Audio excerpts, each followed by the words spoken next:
Okay, so once again, warm welcome to all of you for the Lean Six Sigma Yellow Belt Certification Training Program, jointly conducted by Vision Excellence, FoodKida, with the affiliation of MSME Technology Development Center in Chennai. There is going to be a training, learning for 12 hours, followed by a simple assessment conducted by MSME, and you all of you are expected to score 60% and above so that you will be certified as an yellow belt, right? So with that note, let's proceed. I'm just taking my pointer. Okay. So this is my profile. Already Prabhakar has shared with you. We are mainly into lean management, Six Sigma, operational excellence, training, as well as implementation. So the same material we have shared with all of you also, and you can parallelly take the notes according to your wish. So the first session will focus on these topics. What is Six Sigma performance? When we say Six Sigma, what does it actually mean? That is going to be the first question we are going to understand or find answer. And then we will understand what is operational excellence. Very, very important concept, need to be understood if you want to be a leader in your organization, right?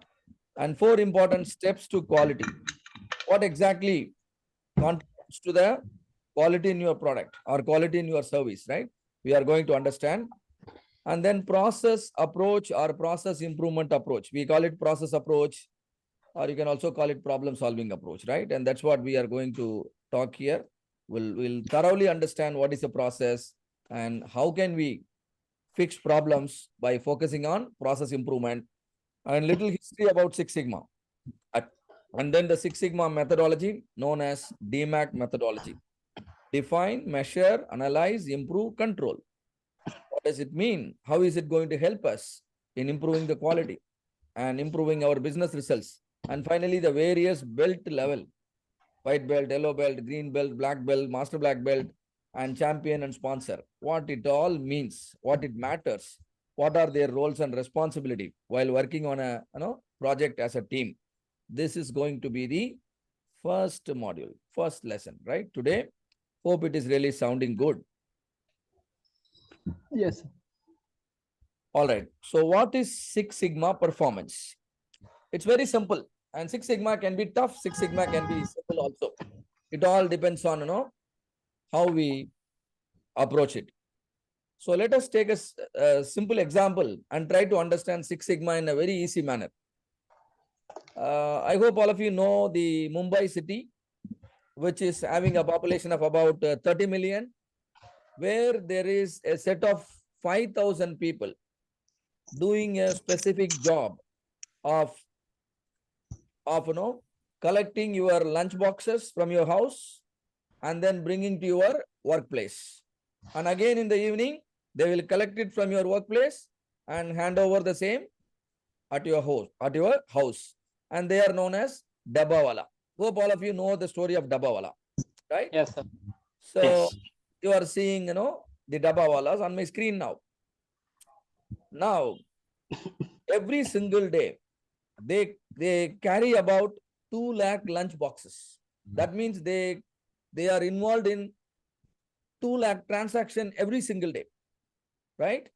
You know their level of performance. Their level of performance is one mistake in 16 million transaction. They just do one mistake in 16 million transaction. In fact, Forbes magazine, they have recognized their performance, mentioning that it is well above the Six Sigma performance, because Six Sigma performance in the sense at least 3 or 4 defects should happen. At least 3 or 4 defects should happen out of 1 million transaction. Out of 1 million transaction. But look at their performance. Just one mistake out of 16 million transaction. Now think about their qualification. Are they qualified in Six Sigma? Or are they educated at least? you could easily understand, no, their level of education and the kind of exposure they have. But with such, average people, and even some of them are below average, how this company can achieve this kind of performance?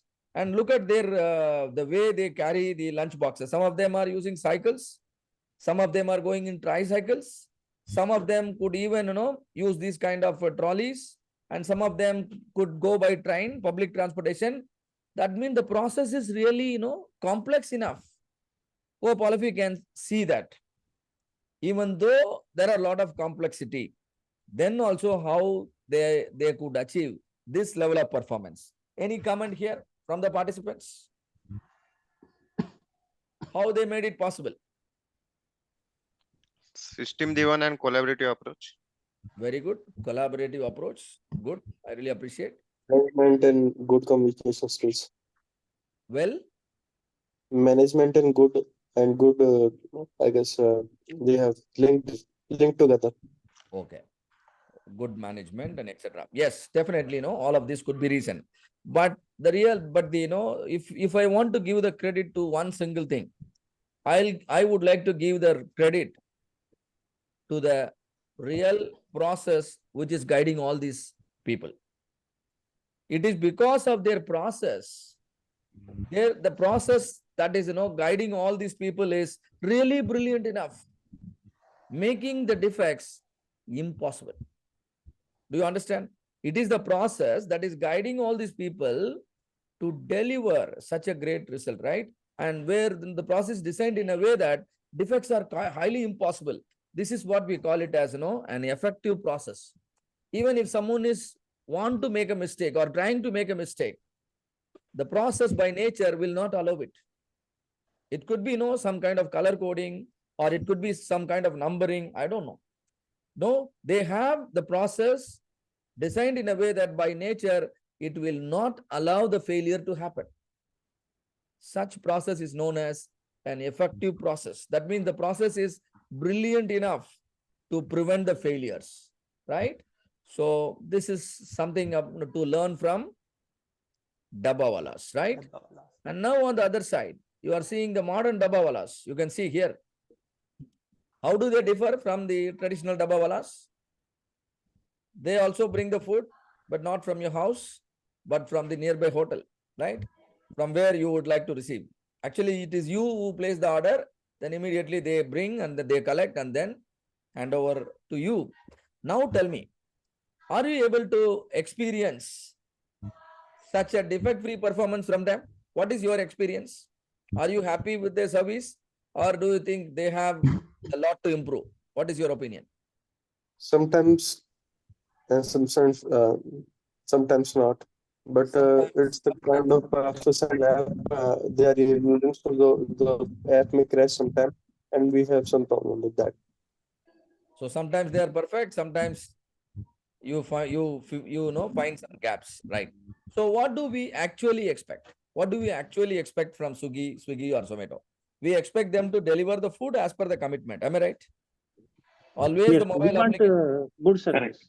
Everybody wants good service. Yeah. Timely delivery. Always the app makes a commitment. When you book a food, it will immediately say food will be delivered in 30 minutes or 40 minutes. And then we all expect the food to be delivered actually within the committed time. All right. If the food is delivered within that 30 or 40 minutes, then we don't find any problem. We are quite happy. That means one of the primary requirement is food must be delivered within the committed time. That is the first. Correct delivery also. Yeah, of course. Yeah. And so if there is a problem, if the food is not delivered within the committed time, we call it a defect. We call it a defect, right? Always any of the customer requirement, if it is not met, the unmet requirements of the customer is known as the non-conformance, is also known as the defect. So the fundamental definition of defect is not conforming to the requirement. And customer requirement can be many from your product, can be many from your service. It is your important responsibility to understand all the requirements. For the case of Swiggy or Zomato, the first requirement is ability to deliver the food within the committed time. All of you understand?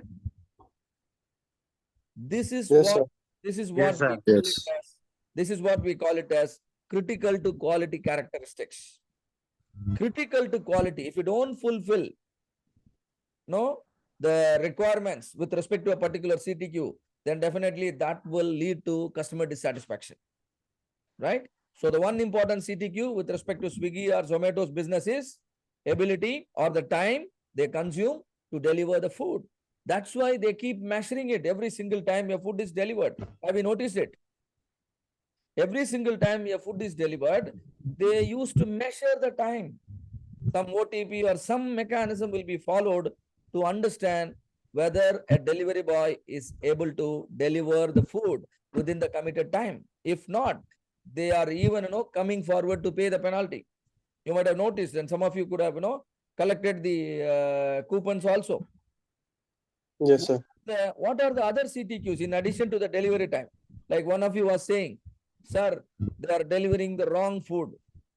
I ordered a vegetarian meal, but a non-vegetarian meal is delivered.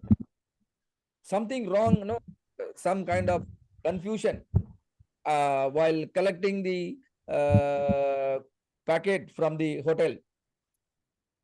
Your order number and other order number, there was a confusion. So this is also a responsibility of the Swiggy. They have to deliver the right packet, I mean the right food. And what are the other requirements? Is there anything else coming to your mind? The packaging. That packaging also, they have to take the responsibility, isn't it? The food should arrive in the proper condition. Whatever is the item you ordered, that shouldn't get mixed up, that shouldn't get damaged, and it has to be in a proper shape. That is the third requirement. And the fourth requirement is the delivery boy should behave, isn't it? The right way, isn't it? That is also important. So how many CTQs we understood here? 4 CTQs. 4. First one is delivering Delivery timely. delivery time. The second Delivery one time. is Right delivering food. the right item. Whatever Right, you right. order, that package only should come to you, not the item ordered by your neighbor. You want to receive your item. And the third thing is there shouldn't be any damage due to packaging or handling the package. Now the last one, Condition of food. condition Behavior of delivery boy. related to the damage. If there is a damage, yes, food condition will be bad. Idli, chutney, sambar, and everything will get mixed up, which we don't want to see. And finally, the fourth one, the behavior of the delivery boy. So how, please tell me, are they able to measure all these 4? If you are one of the business owners similar to this kind of service, will you be able to measure all the 4? Can you tell me how will you measure all these 4 CTQs? Delivery time, the OTP system is helping you to find out. Am I right? Yes. Okay. Then how do you measure the behavior of the delivery boys? By rating. Feedback. To customer feedback, right? Certain things you can measure, but certain things you have to conduct some survey. Anything measurable, you get accurate information, but through survey you get information, but it may not be as accurate as the measurable characteristics. Am I correct? Yes. Yes. Wherever possible, try to collect, try to measure the accurate information so that you always take decision based on facts and figures. Right? So we understood certain things here. Six Sigma performance means the performance should be in this order. Got it, sir. Defect should be lesser than 3.4 DPMO. What is DPMO here? Defects per million opportunities. Every single delivery, there are 4 types of defects possible. That is what we are discussing. Imagine in a particular place, in 1 hour, let's say there are 1,000 deliveries happening, and 1,000 is a very less number considering the volume of business they do. But for discussion sake, in 1 hour, 1,000 deliveries are happening. Now tell me, how many defects are possible? One delivery, how many defects are possible according to our discussion? 4 One. defects. 4. 4. 1,000 deliveries, 4,000. how many defects are possible? 4,000. 4,000. This is known as defect opportunity. This is known as defect opportunities or Defect total opportunity. defect opportunities. So in 1 hour, there are 4,000 opportunities. With respect to 1 million opportunities, how many defects are getting reported? You need to track the information. If only 3.4 defects are reported, or for simplicity, if 3 or 4 defects are getting reported out of 1 million transaction, then your performance is Six Sigma performance. All of you, do you understand what is Six Sigma performance? If there are 1 million opportunities for a defect to happen, but how many defects are actually happening? Just 3 or 4. We are going to have a live experiment today to understand DPMO in detail, right? That's the reason why we asked you to buy a 5 rupees gems. Gems. Yeah. Hope so far, whatever I spoke, or you are able to understand, right? So our understanding on Six Sigma performance is DPMO must be lesser than 3.4. Now considering the Dabbawalas, or considering our understanding so far,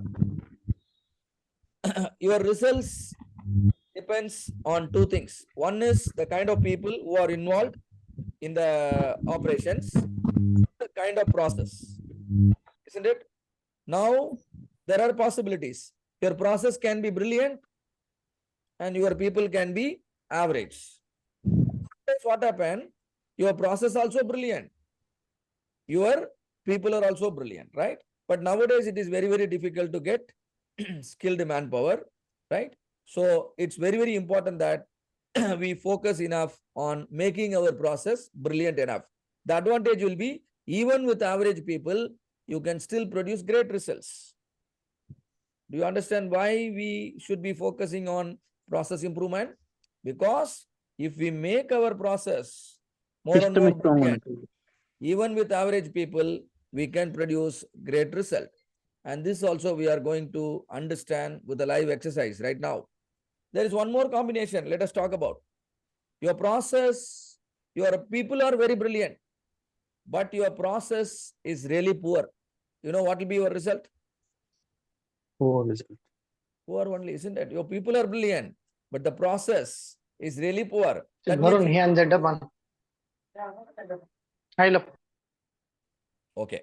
Now there is a third combination where your process is also brilliant. Your people are also brilliant. Your organization is really blessed, isn't it? Excellent. You have brilliant people.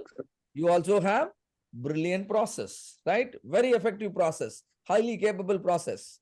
That means the results are always excellent, right? That means defect-free products. You can definitely talk about zero defect and all of this. And for achieving operational excellence, this is really important, right? So let us try to understand what kind of combination we right now have in our training program. We are going to check our category, right? The process what we follow here in educating all of you, and the kind of people, the trainer and the participants and all of us. What do you think? We belong to which category? Can you make a right judgment here?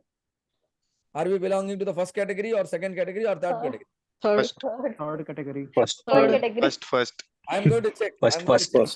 I'm going to check. Third. Category first. Okay. Let me check, right? I'm going to by giving you a small task. So before giving that small task, there are certain statements. You see here, this is given by Henry Ford. According to him, there are no big problems, but there are just lots of little problems.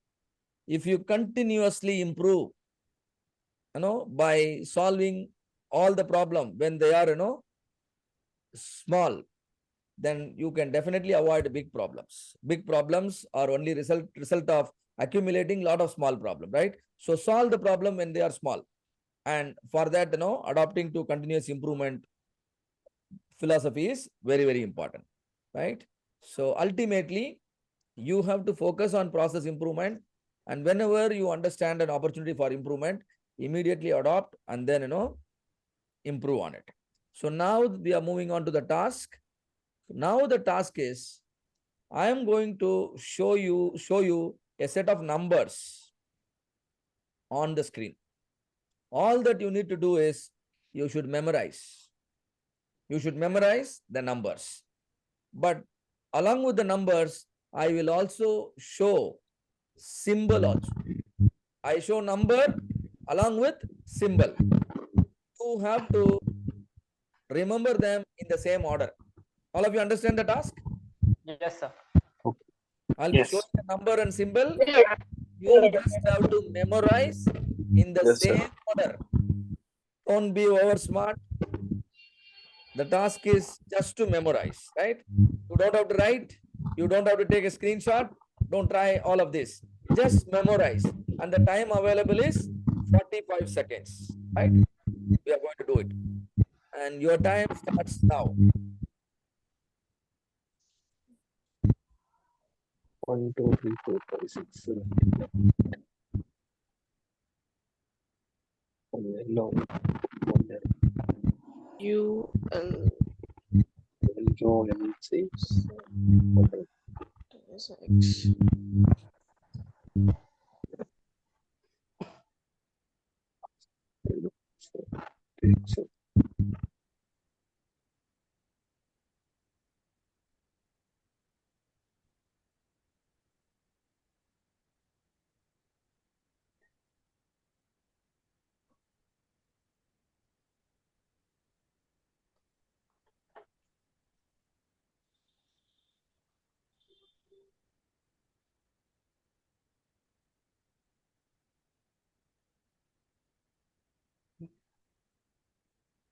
So 45 seconds over. I hope you all memorized well, right? Shall we check the output now?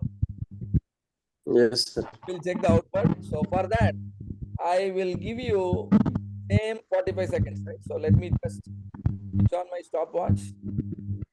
I'm just my stopwatch. So I'll give you 45 seconds. What you need to do is write down the number and the symbol. If you could match the number with the right symbol, you are correct, right? Your time starts now. Please proceed.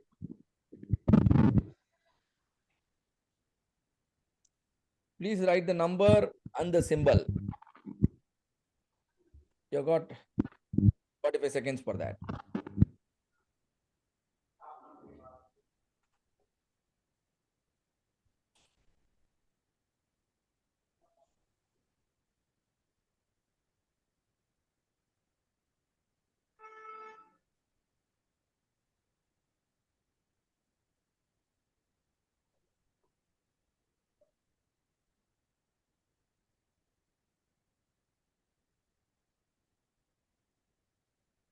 Okay.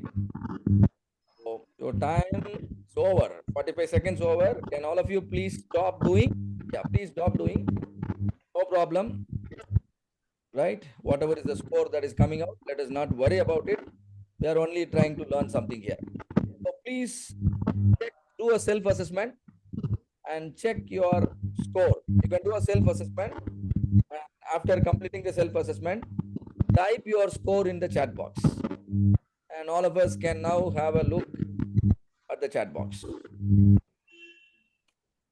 Just do a self-assessment. If you are getting 10 out of 10 or whatever is the score, it really doesn't matter. We are only in the learning process. So let us, share the score transparently. I could also see some people scoring 10, 9, 8 and all, and few scoring 5 also. I don't see anything below 5. Can you see a lot of variation in the output? Can you notice a lot of Yes. variation in the output? We Yes. expect everybody to score 10 out of 10, but it's not happening. Now you can imagine what kind of combination we are. the process, and the kind of people, right? So there is lot of variation in the output. You know why lot of variation happened in the output? Can you please think little deeper on it, which is very critical to understanding Six Sigma? Why there is lot of variation in the output? Because there is lot of variation in the input. Am I right? There is a problem with either there should be a problem with the input or there should be a problem with the process itself. Am I right? There should be a problem with the process itself, or there should be a problem with the inputs that are going into the process. We are not very sure here whether all of you followed the same process. Am I right? In Yes, sir. memorizing, right? If we all follow the same process, probably we all should get the same mark. And why each one of you follow different process? Because the process is designed in a complex manner. As a result, there is a variation in the output. Now, what I am going to do is I am going to simplify the process. So what happened? Gradually, the consistency will improve. All of you will execute the process in the same manner. As a result, the consistency will improve. In turn, the performance should also improve. Consistency is also the key, right? So let me simplify the process for you. Right? I'm going to the second level. I'm showing the same number and the same symbol. Do you find it easier now? Do you find it easier? The same number and symbol. Is it easier now? Yes, sir. Yes, sir. Now tell me, will you be able to get 10 out of 10, all of you? Or any of you, do you still think it is difficult for you? Maybe some of you, right? Maybe some of you might still find difficult for you. But I think we could improve a lot, isn't it? What we did, Yes. we improvised the process. I mean, we standardized. The standardization helps in, standardizing the way people work. As a result, you gain consistency, and gradually you will also improve on your performance. Now, a lot of people can definitely score 10 out of 10, but still few people might even struggle. But there is no end for the continuous improvement or simplification. We can always proceed further. Now, what we observed right now here is there is an improvement in the output. Earlier, only 5 or 10 people got 10 out of 10. But now, how many people could get 10 out of 10? At least 50, 60? Yes. Definitely 50, 60 people should get 10 out of 10. But we can always make all the people here score 10 out of 10. For that, we need to go for the next level of some simple improvement. That's what we are going to do it, right? So let me show you one more round of improvement. Do you find the process much becoming, simple now? Is it easy to remember now? Now it is. Now all of you can remember. And now tell me, is that all of you can now get 10 out of 10? Yes. Yes. Yes. Yes. That means Yes. we made our process brilliant enough. Because once the process is brilliant enough, you really don't have to worry about the kind of people who are involved, right? And even with above average people, even average people, and even below average people, you can achieve magical result, right? You can achieve excellent result. And one more thing you can notice is, tell me how much time you might require to memorize these same set of numbers and symbols and to reproduce. Tell me how much time you think you may require now? Do you need 45 seconds now? No. Yes, yes. Below 45 seconds. Below 20 45. seconds. 10 5 to 10 seconds or 15. seconds. 5 to 10 seconds. So what? 5 or 10. 20 seconds. This is Great. the Sudoku. 5 to 10 seconds, sir. Yeah, what we were struggling to achieve in 45 seconds, now we are confidently saying we'll achieve in less than 10 seconds. Yes. Our quality alone is not going up, our productivity is also going up. Can you see that? Our quality is, we write all the 10 numbers correctly. Our quality is going up.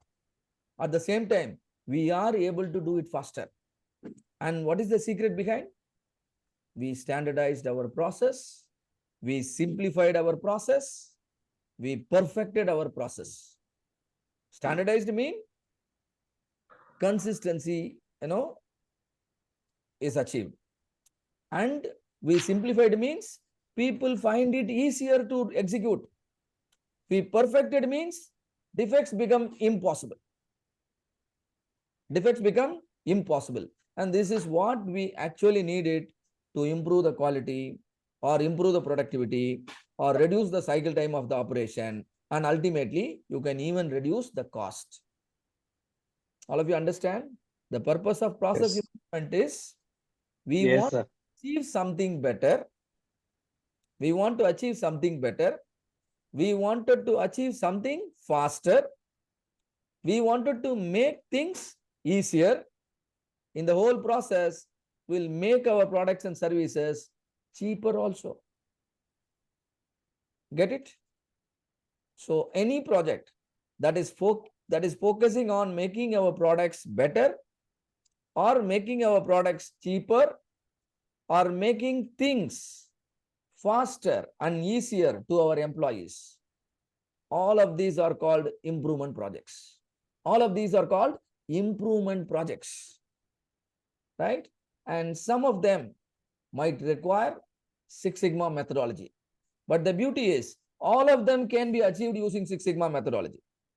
Because Six Sigma methodology is such a superior methodology which can be useful for you to achieve small improvement as well as to achieve breakthrough improvements. Whether the problem in hand is very simple or complex, you can use Six Sigma methodology to handle both scenarios. But here what we learned here is the secret behind our success is process improvement, right? We continuously improved our process and thereby we are able to achieve great result, which is also sustainable. Hope the exercise is understood by all of you. The purpose is understood, right? The learning is process improvement is the key. Yes, Process sir. improvement is the key. Key. Never hesitate to improve your process. Never hesitate to standardize your process. Never hesitate to simplify your process. Never hesitate to perfect your process. Okay. Right?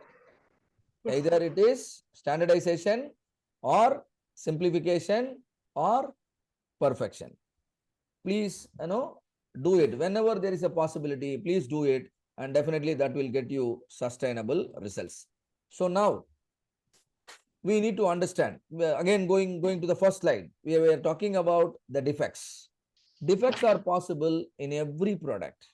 See here, it is a garment, a shirt. Do you think defects are possible in a shirt? Yes. Several defects. Buttons can be broken, or the stitchings can be improper, or there could be stains in the garment, or there could be damages. All of them are known as defects. Customer doesn't want to see such defects in your product. If a product has a defect, and if customer could see that, then customer will call your product as a defective product. I hope all of you understand. So what is a defective product? A product that has one or more defects in it. Isn't it? If customer sees such product, what is the name given to your product? Defective. So there is a fundamental difference between a defect and a defective. So what is a defective? Right now, what is our understanding? We see a product with Defects. Multiple defects. Multiple defects. Multiple, maybe single defects or multiple One or defects. more defects. more defects. Multiple defect. Defect, if it is there, the customer can call the product as a defective product. Do you want to supply defective product to your customer? No. No. No. First would like Never. to supply a defective, No. yeah, or even a service. So what we do is we carefully try to detect the defect before sending it to customer.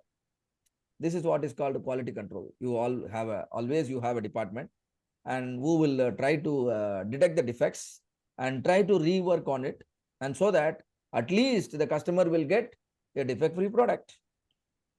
They will see to that a defective product never reach the market, because you all know what kind of harm it can cause if a defective product reaches the market, isn't it? You will lose your brand image and a lot of other consequences. Now let us understand how a defect is different from the word defective. What is a defect then? Defect is nothing but the non-conformance that is present in your product. Am I right? Yes. Any kind of non-conformance. Customer has a requirement, but it is not fulfilled. And customer could now see a gap that is called a quality gap. And you can also give it a name, a defect. There can be n number of defect in every single product. Am I right with my statement? There can be Yes, yes. Yes. Yes. n number of defect. Not only this shirt, the chair you are sitting can also have a defect. It could have a broken arm. It could have a damaged cushion. It could have a damaged wheel. Each and everything is a defect. Always you need to know the defect opportunities that is possible with your product or with your service, so that you can proactively control them from happening. Am I correct? So that you can proactively control them from happening. And if you are able to achieve a level of performance where the defects are lesser than 3 or 4, when you are actually involved in producing, 1 million output. If there are 1 million units you produce, and if the number of defects that your quality department can see is, if it is limited to 3 or 4, that means you achieved Six Sigma performance, right? So every product has got a defect, defect opportunity, and that has to be understood, right? And we also understood the difference between defect and defective here. Even see here, this is a glass. The car windshield is a glass, right? Do you think CTQs exist even for the glass material, which is the car windshield? Yes. Definitely, right? Because CTQ is nothing but a characteristics which needs to be fulfilled, right? The glass should give a clear vision of the road. First requirement. Glass should give clear vision of the road, and then it should withstand certain, it should have some Wind pressure. sufficient strength. It should be colorless, or it should have a particular color. So all of these are CTQs. So it's very, very important to understand the CTQs with respect to any product or any service. Do you think CTQs can be identified with a service also? Like Swiggy or Zomato, we discussed 4 CTQs. Similarly, a hospital, they could also define the CTQs. If the CTQs are understood, properly defined, and if the organization can take care, then definitely the business should grow, right? So that's the first thing towards building a great quality product or a service. Now let's do a small exercise, right? And to better understand the DPMO. Any questions so far? All of you are able to follow me properly? Everything is fine? Yes, sir. Yes, sir. Yes, sir. All right. So I'm going to open an Excel file for you. I will also be sharing all the material I am using so that you can easily recall things. So I'm just sharing the screen so that you can see what am I doing. So going to the folder.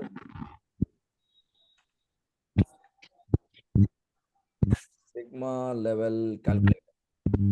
This Excel file I will be sharing with you in the group. This has a lot of information. This will be helpful when you go up to the master black belt level, right? So please store it carefully. So now GEMS exercise. Let me come here.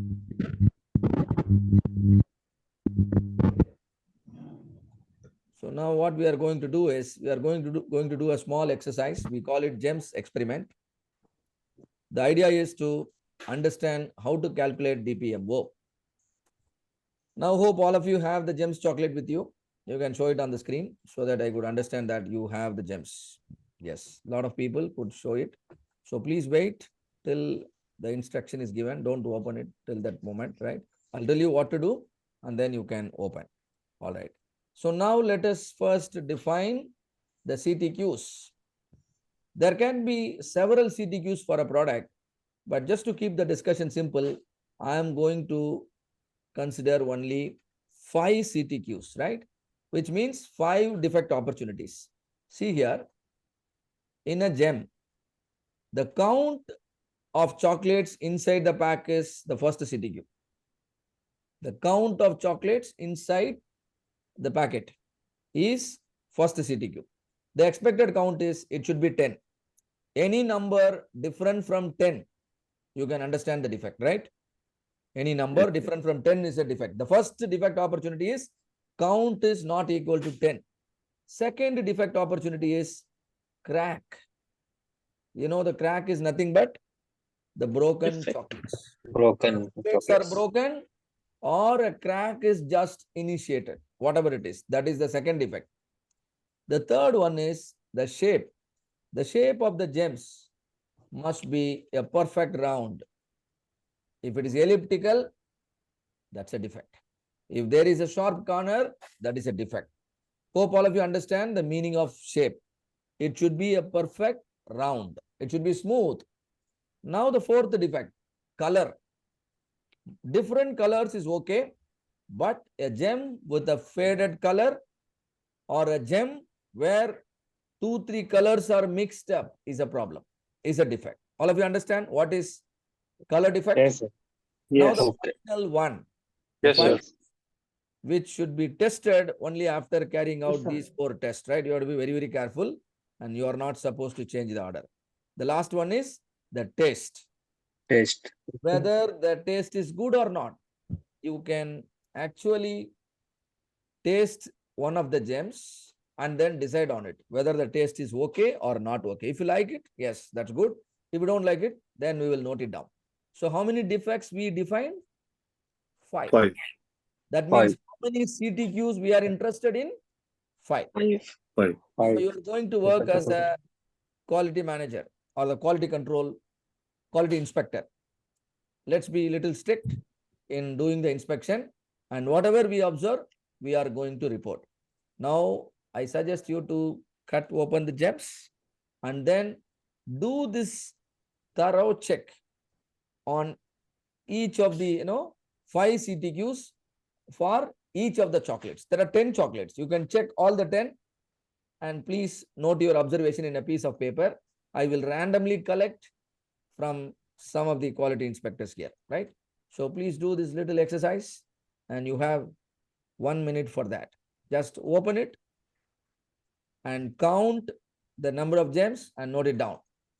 Then in each piece, check for the cracks. If you see the cracks, how many gems has cracks? You please note down. And then check the shape. How many shape issue? Then how many color issue? Finally, how many taste issue? In order to understand the taste issue, you don't have to eat all the gems. Just take a sample out of the sample and then test, right? Just one can be a good representative. But for some reason you want to eat all the 10, that's up to you, right? And you can decide. Okay.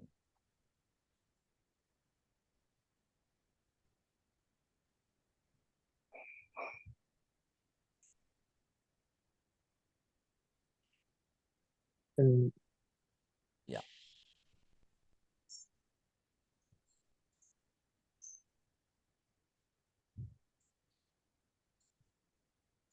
Please let me know if you are done with it.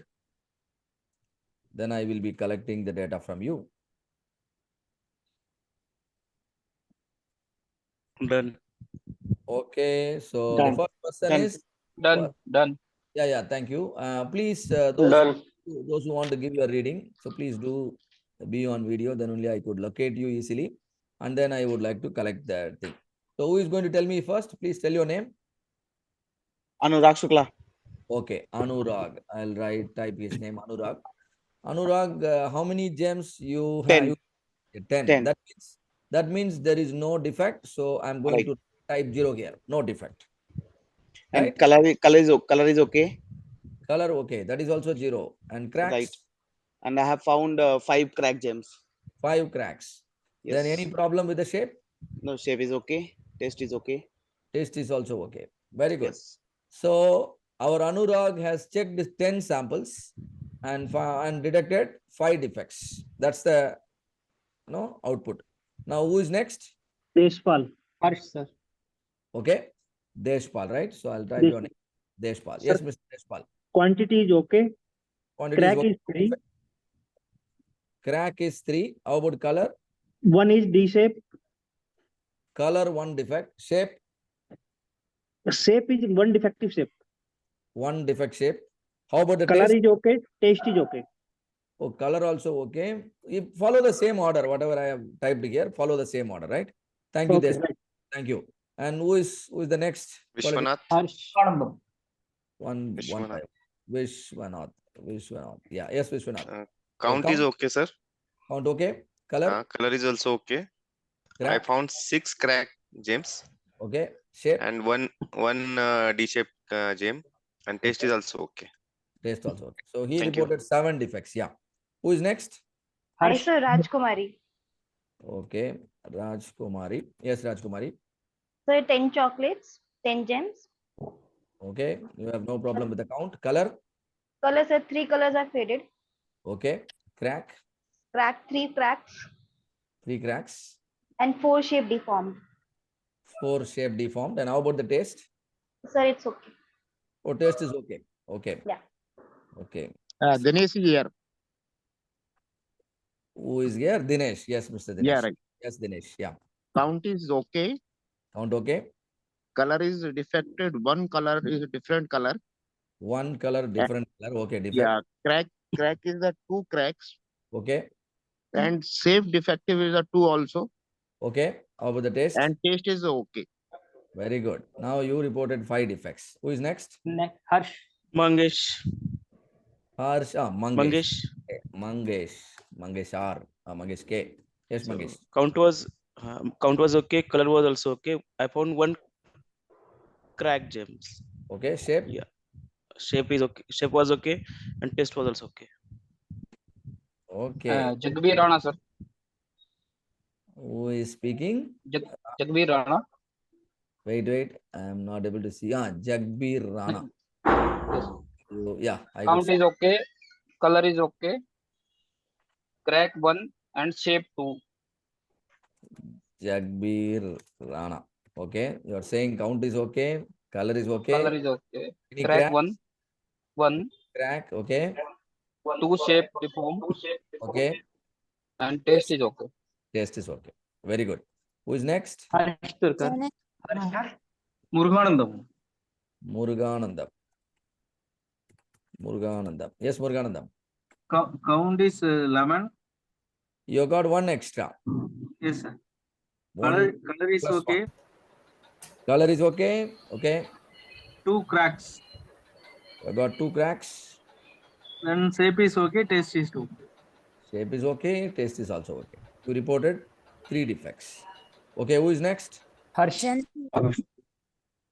Harsh, right? Okay. Harsh, you can give your Count rating. is okay. I found 2 crack gem. Go in the same order. Go in the same order. Color, you tell me. Color okay? Color, no, 1 gems was not in good color. Okay. Then crack. Crack, I found 2 crack gems. Okay. How about the shape?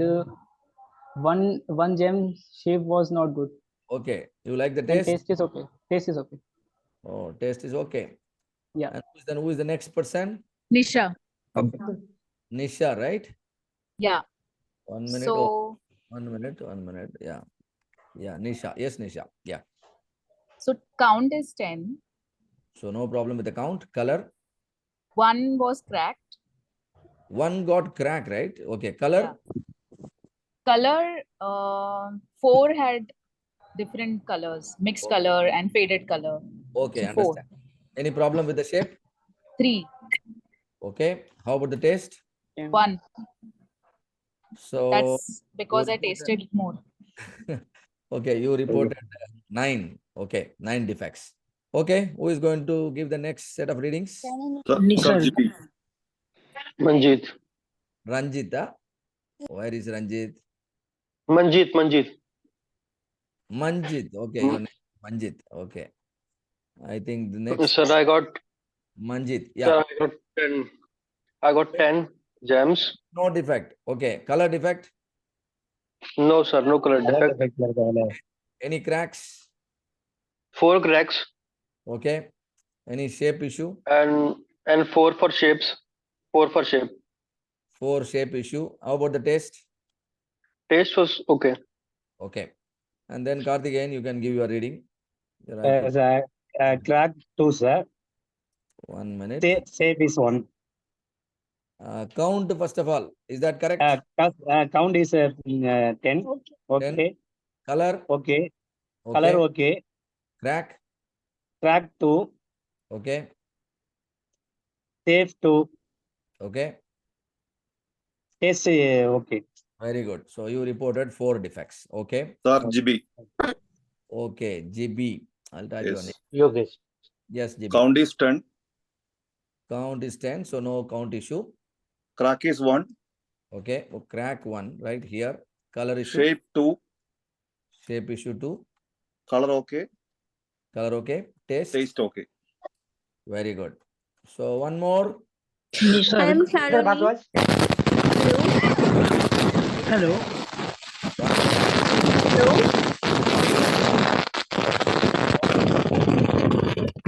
Nisarg.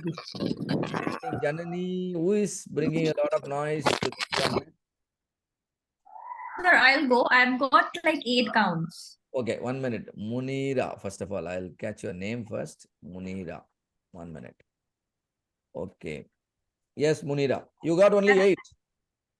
Yes, I've got only 8. So unlucky. Okay. Anyway, right? So you have -2. Okay. Then Then- The color was fine. okay, no problem with the color. Yeah, there were 2 cracks. I think the next one is no, the circle was fine. Shape. There were 2 cracks. No, shape issue. You have 5 shape issue. No, How many? 0. Oh, shape is okay. How about the taste? Taste was okay, but there were 2 cracks. That's it. That's what. 2 cracks I have noted. Very good. This should be some, no? Okay. I think we have got some sufficient data. Why it is coming to, oh, in your case, it is coming -2. 0 simply because I have typed -2. minus there. I should not type minus. Let me make it 2, but we should know that it is minus. Very good. Now you reported 4 defects. I think this much data is enough to understand. All others, you can enjoy your gems, right? Thanks for your time to bring the reading. Now, the total number of defects, how many? We just have to sum up this information, right? So when I sum up all of this, I'll get the total number of defects.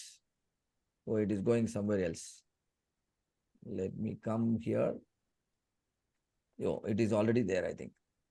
Sum of all of this. So what is the number that is coming? 70. Can you see all of them? Yeah. Total number of defects we received is 70. Now, coming here, how many packets we opened? 13 packets? 13. 13 into 10, 130 gems. 30. But Munira got 2 less. So 130 has dropped to 128. And then our Muruganandam got 1 extra. So it is 129. 129. So number of units inspected is 129. 129. Hope all of you understand this simple calculation. 129 is the number of units inspected. What is the total number of defects reported by 13 quality inspectors? 30, 70. 70. 70. Now some calculation is happening here, which is very easy to understand. The next thing is defects per unit. I'll come little later. Now let me go here. Opportunities per gem.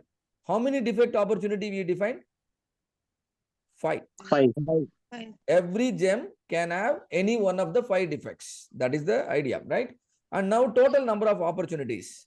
Total number of opportunities. Totally how many gems? 129, right? Yeah. Look here, 129 into 5. multiplied by 5. 5. That is coming to 645. That's why it is written as 645 here. The total number of opportunities for a defect while inspecting 129 gems is 645. Hope all of you could understand the meaning of 645 here. Yeah, sure. What does it mean? When I check 129 units, the maximum number of defects that can be reported is 645. 645. But what actually happened? Actually happened is 70. Right?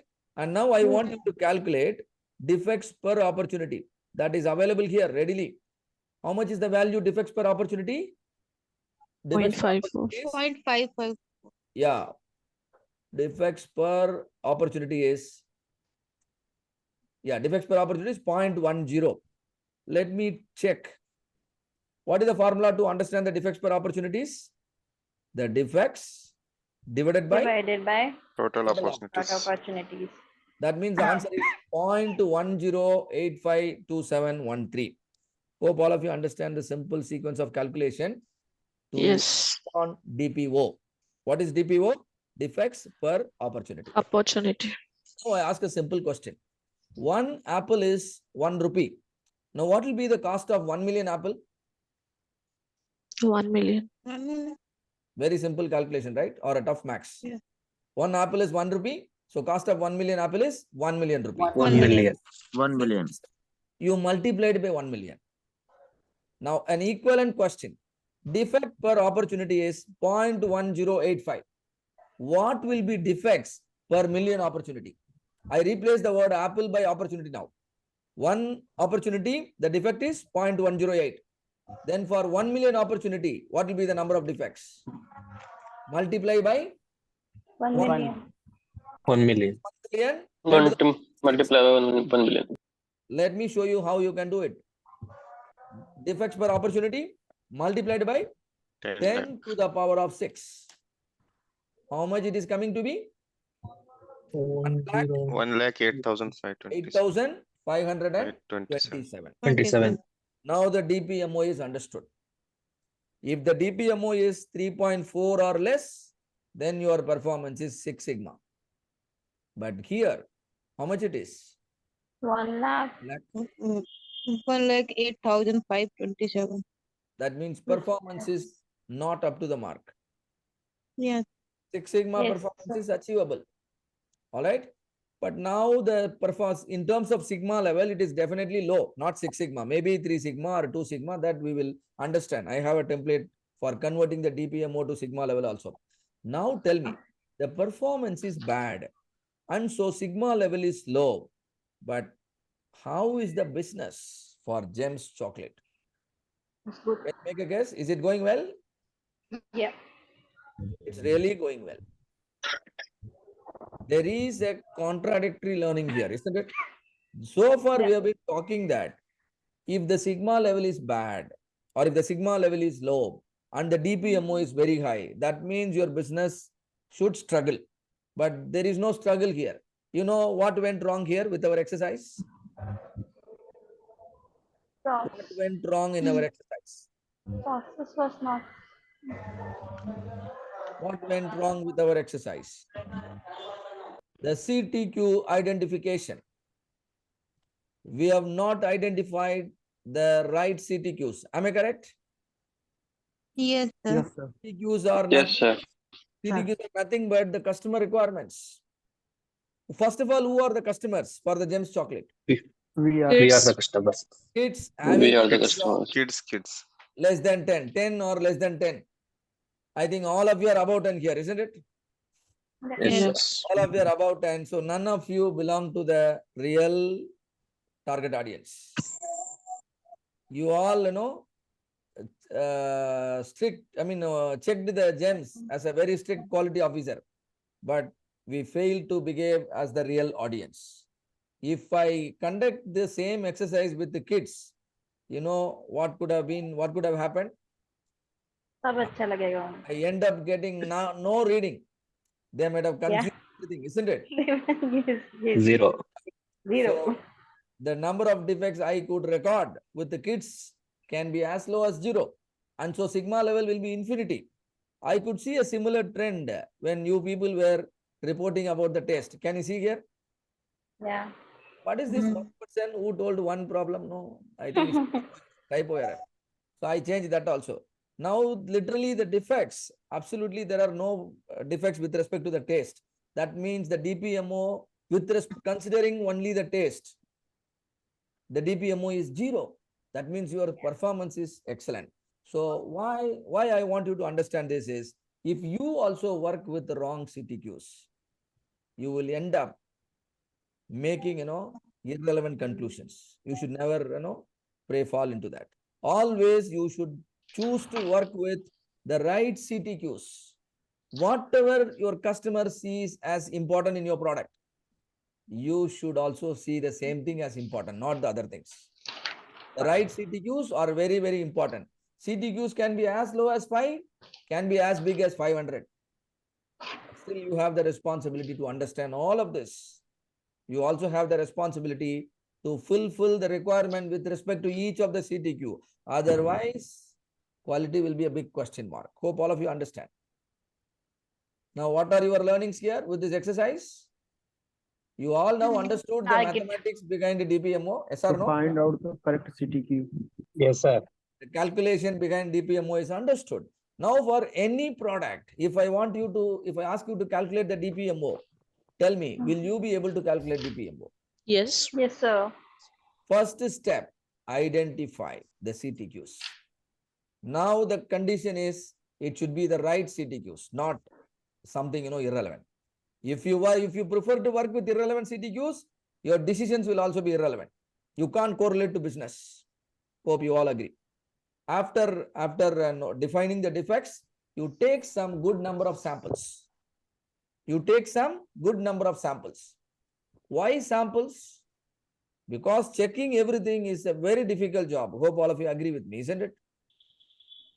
The examination you are going to write after completing the training is also a sampling only, isn't it? We are not going to ask questions from everything we are teaching. That's impossible. We will only limit the questions to only 25. Same manner. Even though you produce thousands and millions of units, you can't check each and everything. You always take sample, right? So you take sample and do an inspection on each of the sample. So sampling technique is another important subject you all should master. You should know how to take sample. Am I right? You should know how to take sample, isn't it? Yeah. But most of the time, the sampling technique should be a random sample. Most of the time, the sampling technique will be random sample. But there are other types of sampling you need to learn, which you will be learning in the higher levels of the training program. They are known as the green belt and the black belt, right? Systematic sampling, cluster sampling, stratified sampling, and then convenient sampling, snowball sampling, or combination of any of these methods. So that is required so that your sample can be a real representative of the population. Whatever you see on the sample, you can correlate to the population. What is population? All the units that is going out of your factory. All the products or all the services that your customers are receiving. We never get a chance to see all the population in one place. Am I right? We never get a chance to see the complete population in one place. But we have the responsibility to ensure the quality of our population is really good and acceptable to all my customers, right? And that's why you should be very good in predicting the quality of the population without even seeing the population. This is called inferential statistics. What is inferential statistics? You are predicting something. You are predicting the population, right? Population characteristics without actually having access to the population. What do? You only take a sample, and with the information received from the sample, you judge on the population characteristics. So this is known as inferential statistics. And again, the statistical tools and techniques, you will be learning in the higher levels of the training program. Statistics helps in decision making. Statistics helps in decision making. Do you all think decision making is an important skill you all must develop? Definitely. One is problem solving, another one is decision making. Decision making. This is what is going to make you as a leader. If you always make wrong decision, do you think your organization will believe in you? No. You have to make right decision, right? Sometimes for making decision, you might need data. Right? Because data only can bring the facts. People can bring opinion, but data can always help you to bring the fact. Your decision must be fact-based. So you must be data-driven. Whenever you are working with data, ladies and gentlemen, here please understand, you are using statistics. Whenever you are working with the data, you are using statistics, right? So in any field, statistics is highly helpful. Can you see statistics playing a major role in sports also? People could even predict whether the team will win or lose even before the game is played. To that extent, Yes. they use statistics, isn't it? But after the match also, they put a lot of statistics. Whatever statistics you see after the match is over, that is known as descriptive statistics. Whatever statistics you see before the match is played, that is inferential statistics. You can also learn the descriptive statistics and inferential statistics for making presentation, right, to the management. What is exactly happening in your business? That is descriptive. What will happen in the business? That is inferential. You are presenting about the last 5-year sales report. That is descriptive. You are predicting your sales for the next quarter. That is inferential. If you predict well, you will definitely be appreciated, right? So all that you will be learning. At the right time, we will be introducing statistics to all of you, and definitely the journey can build the leadership skills. All right. So that's one thing. Now let us go back to the DPMO.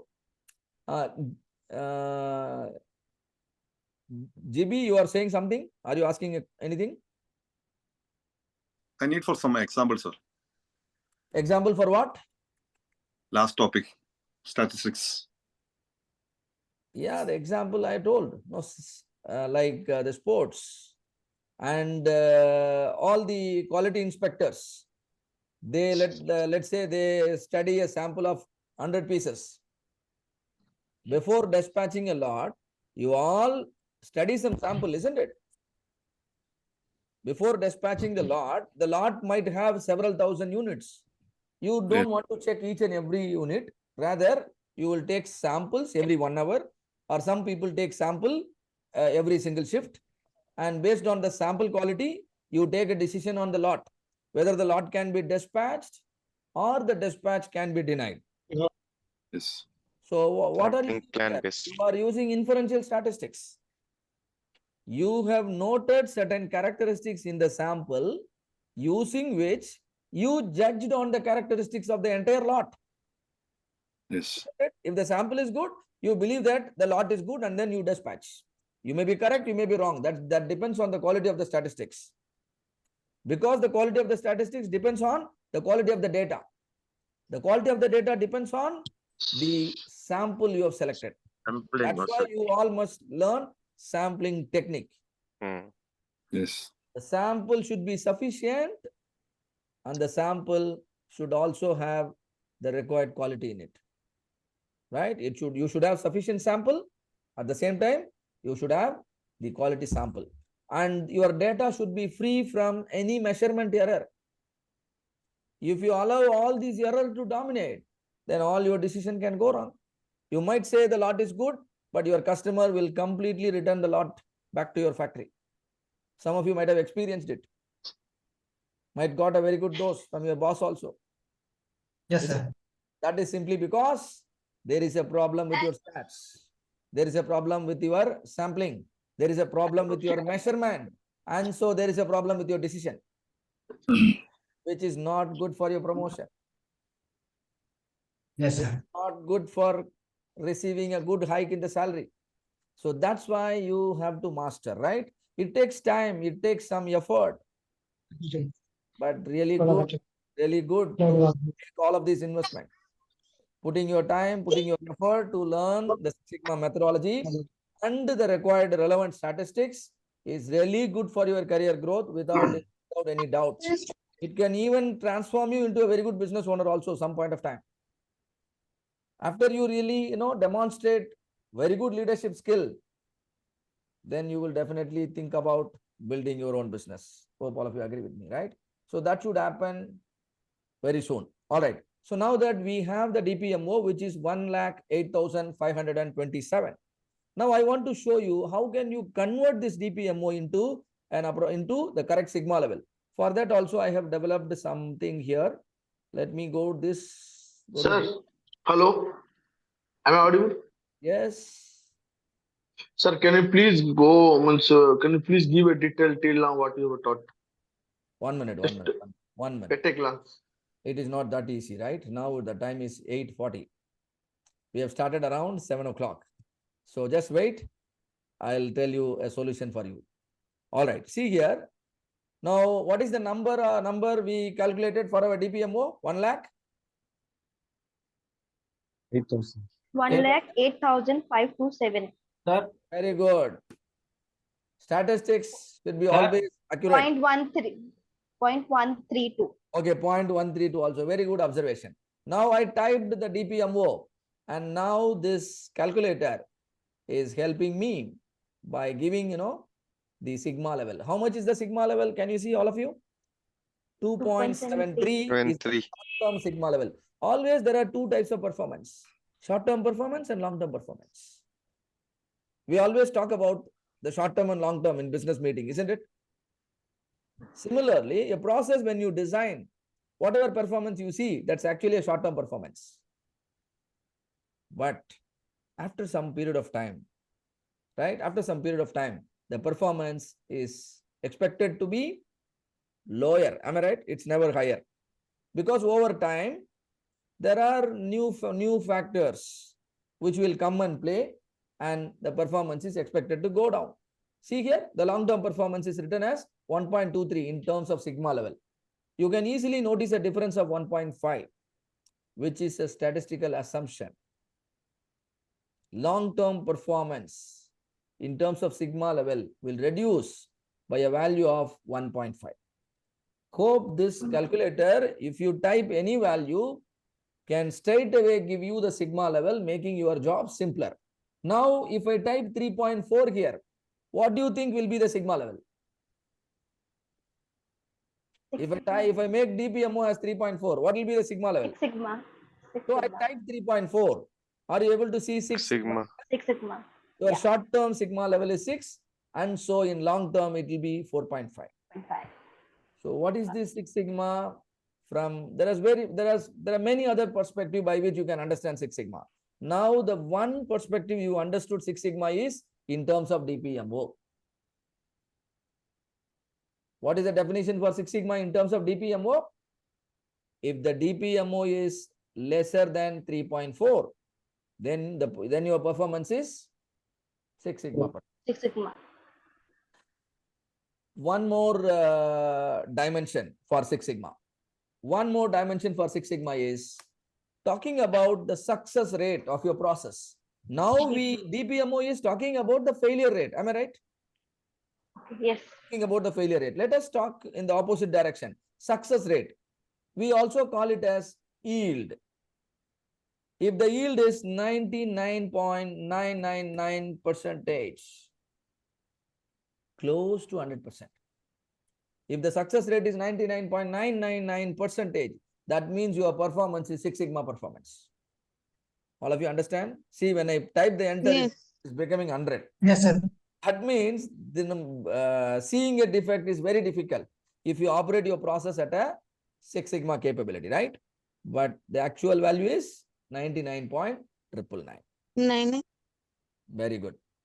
So hope this exercise helped you. What is you are learning here? Now you know how to calculate DPMO.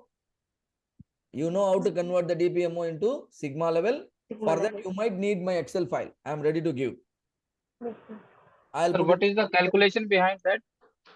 Yeah. So that I will teach you at the right point of time. But I don't want to trouble you right now. Got Hope it, sir. you understand, right? You all understand. So little max, little stats, yes, is there in behind the Six Sigma, but we have to introduce a lot of basic concepts, and then you will be able to appreciate, right? So right now, please use the template which I will be giving. That will take care of the pain behind the calculation and formulas. But definitely, if you become a green belt, you will definitely understand the calculations behind. So any question to me right now? And one participant asked me to repeat everything and making my job, I have one doubt. Defect. Sir. But Could you I'm please not explain the defect opportunity? So my suggestion to that particular participant is the recording will be provided to you. Please watch the recording. And now Ramachandran, you have a question, right? What is that? Yes, sir. Could you please explain the defect opportunity? Defect opportunity are nothing but the possible defects. The possible defects that can happen in your product are known as defect opportunity. Imagine a water bottle. How many kind of defects are possible? There can be a leakage of water. Yes. Right? And No. there can be printing. Quantity of water. There can be a problem related to the quantity of the water, the fill volume. When I say fill volume, I am using the CTQ. I am not talking like a customers, like a raw customer. Deformed bottle. Customer voice is always vague. That is not the technical requirement. But when I say fill volume, that's a technical requirement. Now, one of you told the bottle is no damaged shape, right? The bottle is deformed. distorted. Customer want to see the bottle in a perfect shape. That means he is talking about the uniformity of the diameter of the bottle, isn't it? Yes. Very good. So you need to check all of this before dispatching the product. And one more hidden requirement is customer want to open the water bottle in a very easily, isn't it? Yes. Talk. No, Sorry. It's in your water bottle if you make it challenging. So what is that the customer is talking about while opening a water bottle cap? It's pressure, sir. Torque. Ah, fantastic. That's known as the rotational force that is required to open the water bottle, right? Torque. You can't expect your customer to talk like this. Of course, Rajkumari can talk in terms of technical requirement, but not every customer. Then whose job it is to convert the customer voice into appropriate specification? Your job. Yes. Product It's our development job, right? The product development team should understand the customer's voice and convert them into technical requirements, and also ensure all the technical requirements are fulfilled in the form of the appropriate specifications in your product. The whole process is known as QFD. Quality and deployment. Starting from collecting the customer requirement and then arriving on the appropriate specifications. Thereby, your product will stand out in the market. Your product is ready to outperform your competitor's product. What is this process known as? QFD. So we'll talk much more about Six Sigma. We are yet to get into the Six Sigma methodology and then, the Six Sigma history and many things. But I hope we have made a good beginning. All right, correct? Yes, correct. I would like to give all of you a short. Yes. I'm sure, I know you all will be tired, right? Learning a lot of stuff. So take a break of 10 minutes and you are expected to be back in the meeting sharp by 9 o'clock. Is that okay? Yes, sir. Okay. Sir, one Okay, sir. question, sir. Yes, sir. Continue by. I initiate. So I'm sharing my screen. Okay.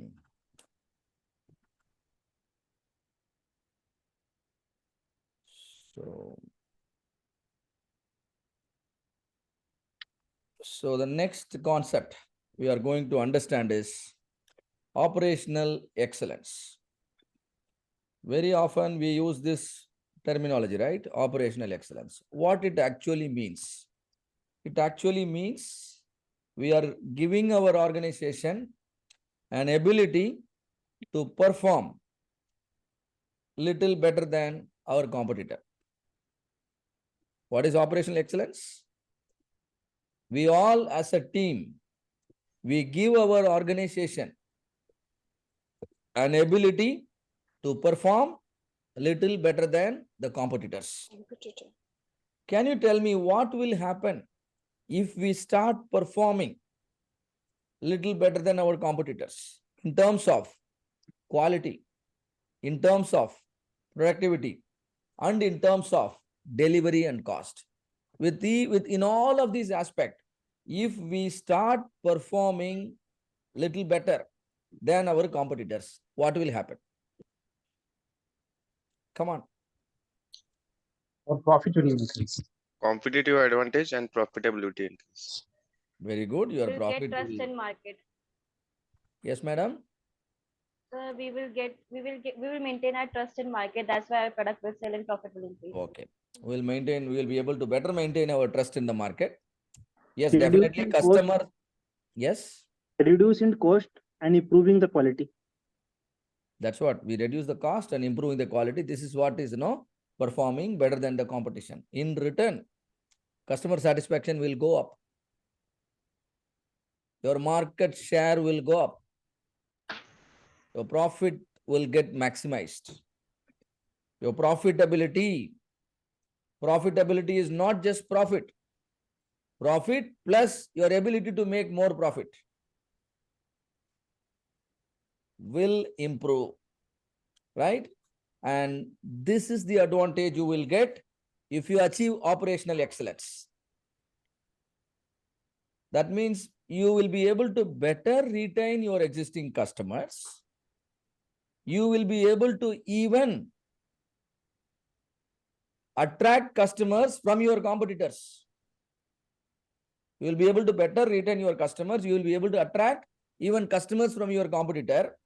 Even some of the customers who got dissatisfied earlier might start coming back. Understand? Do you all really want to give your organization a chance to achieve all of this? As an individual, you may want it, but is that really everyone in the organization is aligned towards this thinking? If you create such an environment, automatically your daily activities will start improving. Because this is not going to be an overnight job. I don't know at which position your organization currently stands. Is it already the market leader, or is it just an entity in the market?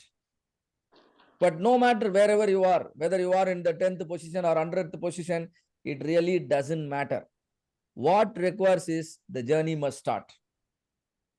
If you make everyone in the organization understand, that means the campaign is on. If people are not even aware of this, don't have the required knowledge, that means you are yet to start. That means you are moving backward. Hope all of you agree with me. That means you are very soon you are going to be kicked out of the market. This happened even to big companies. Nokia is the biggest example. Am I right? So because the market situation is very dynamic, it keeps changing every single day. So there is a real requirement to be operationally excellent. Operations. What are operations? Your daily activities. Your daily activities are like your habits. If you are very resistant to change your habits or improve your habits, you can't improve your future. Right? So operations are nothing but the daily activities, and we need to improve upon our operations, and thereby we achieve operational excellence. So operational excellence means executing the strategy. Can you tell me what is your strategy? Strategy is a long-term plan, isn't it? Strategy is a long-term plan. When I say long-term, which means something which is achievable over a period of 3 to 5 years, then only it is called a strategy. And moreover, when I say something, when I call something as a strategy, then I must respect it. If I am not respecting it, then it is not a strategy. If I keep on changing my approach every single month, it is as good as not having any strategy at all. Am I right? So, strategy is something that will give direction to all the people in the organization. All of you agree? Strategy is something that will give direction to everyone in the organization. That means you now become a real leader. You are showing the way. You are guiding the people in the right direction. And ultimately, within next 3 years, your company will become number one. What needs to be done to make your company number one? A leader knows. If you want to become a leader, you should also find out what is that is required for your company and try to drive your company in that direction consistently for the next 3 years. Results will definitely automatically happen. So operational excellence is the execution of the strategy consistently and reliably better than your competitor in terms of quality, productivity, cost. At the same time, you should see to that the operational risk is minimal and the cost is also minimal. So Lean Six Sigma is actually an operational excellence philosophy that can boost your profitability, improve the market share, and customer satisfaction. But the strategic focus is on quality. Strategic focus is on quality. This is what Reliance Jio also did exactly. Hope all of you know the story of Reliance Jio, right? It just came to the market only around 2017 or 18. Am I right? That means in the year 2018, 16. they are 16. They are just a new entity entering the market. But today, 2023, they are the real market leader. Am I right? That means Yes, sir. within 3 to 5 years, a company, a new company can become a leader. Now think about your company. How many years your company is old? Do you think your company can also become a market leader? Yes. What is required is the right strategy, the right leaders who can guide everyone in the organization, right? In the direction. All right. So that's about operational excellence. For operational excellence, there are 4 important pillars to be understood. The first pillar is the right strategy. The first pillar is the right strategy. The second pillar, the KPI, performance measures. The second pillar is KPI. What is KPI? Key performance indicator. Because it is the KPI that will tell you whether the organization is moving in the right direction or not. Am I correct? If you don't have a KPI, it is like, running a car without a dashboard. You can't judge, the mileage. You can't judge the amount of fuel your car has got because there is no dashboard, right? So KPIs are very important. What is First one, required? please. Yes. First one, sir. Right First strategy. one, I told you Second. strategies. Oh, okay. Strategies. Strategies should be just 2 or 3, not more. If you have too many strategies, then it is like chasing too many things and end up achieving nothing, right? You have to have only 2 or 3 strategies, not more than that, even at the organization level. And then you need KPI, performance measure. And then you need capable process. Underline this.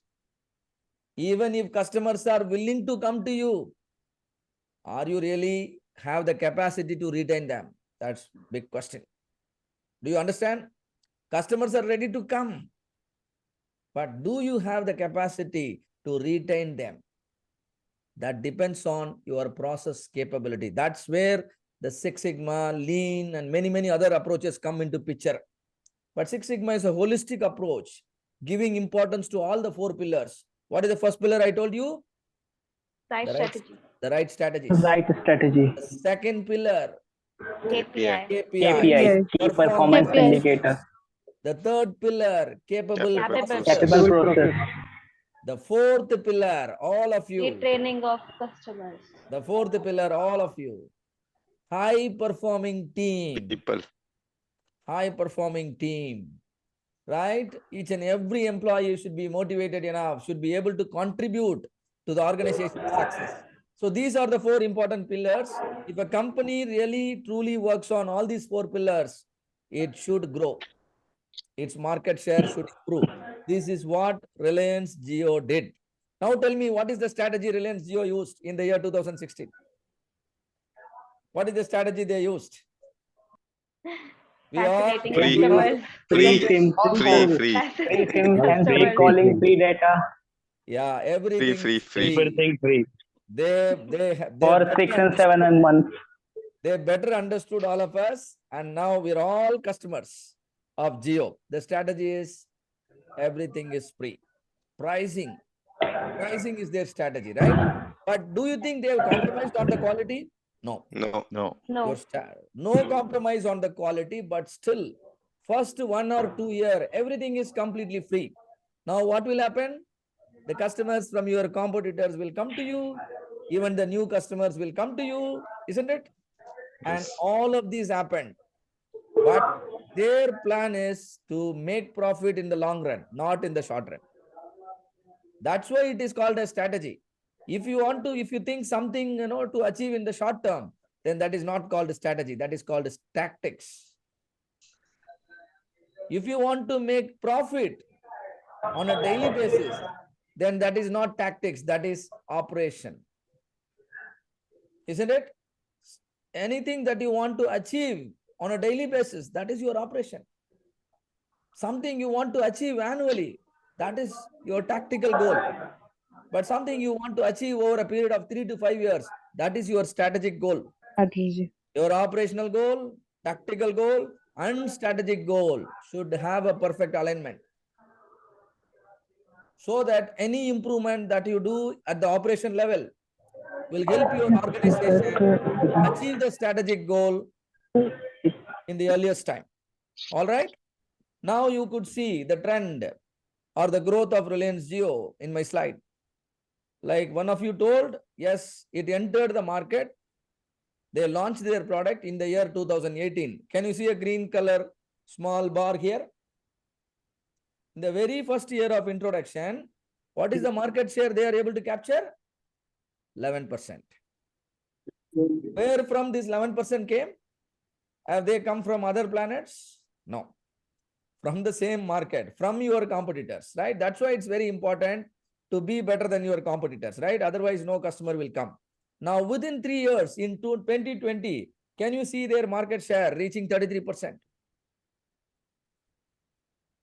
In fact, they have become a market leader in how many years? 3 years. 3 years. The campaign should now be called as operational excellence. They not just arrived on the strategy, they lived their strategy. They know a lot of budget, they have to pump in a lot of resource. They lived it. They actually pumped in because they very well know they are going to make a lot of profit in the long run. Are they making profit now? Yes. Lots and lots of profit, right? There are many companies that vanished because of the introduction of Jio. You know the story. Somehow in the race, can you see Airtel surviving? So Yes, sir. So that is also important, right? So this is what is operational excellence. This is why you need brilliant people in your organization. You need a brilliant process in your organization. Maybe because of the absence of the brilliance, some companies vanished, right? So with that idea about why Lean Six Sigma, we are getting into the next part of the learning, which is understanding quality, understanding Lean and Six Sigma. So now in my slide, I'm showing you two different equations. Mathematically, they are same, but conceptually, they are completely different. The first equation is x plus y equal to z. I hope all of you understand what is written as x, what is written as y, and what is written as z. What is x here? What is x here? Cost. Cost. Your operating cost. Y here? Profit. Profit. The profit you desire. And the z is the price of the Price. But here, the equation is different, which is running as z minus x equal to y. Z minus x equal to y. Now tell me which is applicable for your organization. X plus y equal to z is applicable, or z minus x is equal to y is applicable to your organization. X is equal to. Which is applicable? The first one or the last one? Second one. First one. Second one. Last one. Because First one. the profit is arrived only, based on the price and the cost. Because the price is decided by the prevailing market condition. Am I right? You are not a monopoly. You are not a monopoly to decide the price whatever you want. No. Price is decided by the customer sometimes. Right? Price is decided by the market. But that means you have control over the operating cost. Am I right? Yes. You have Yes, control sir. over the operating cost. So only by reducing the operating cost, you can think of maximizing your profit.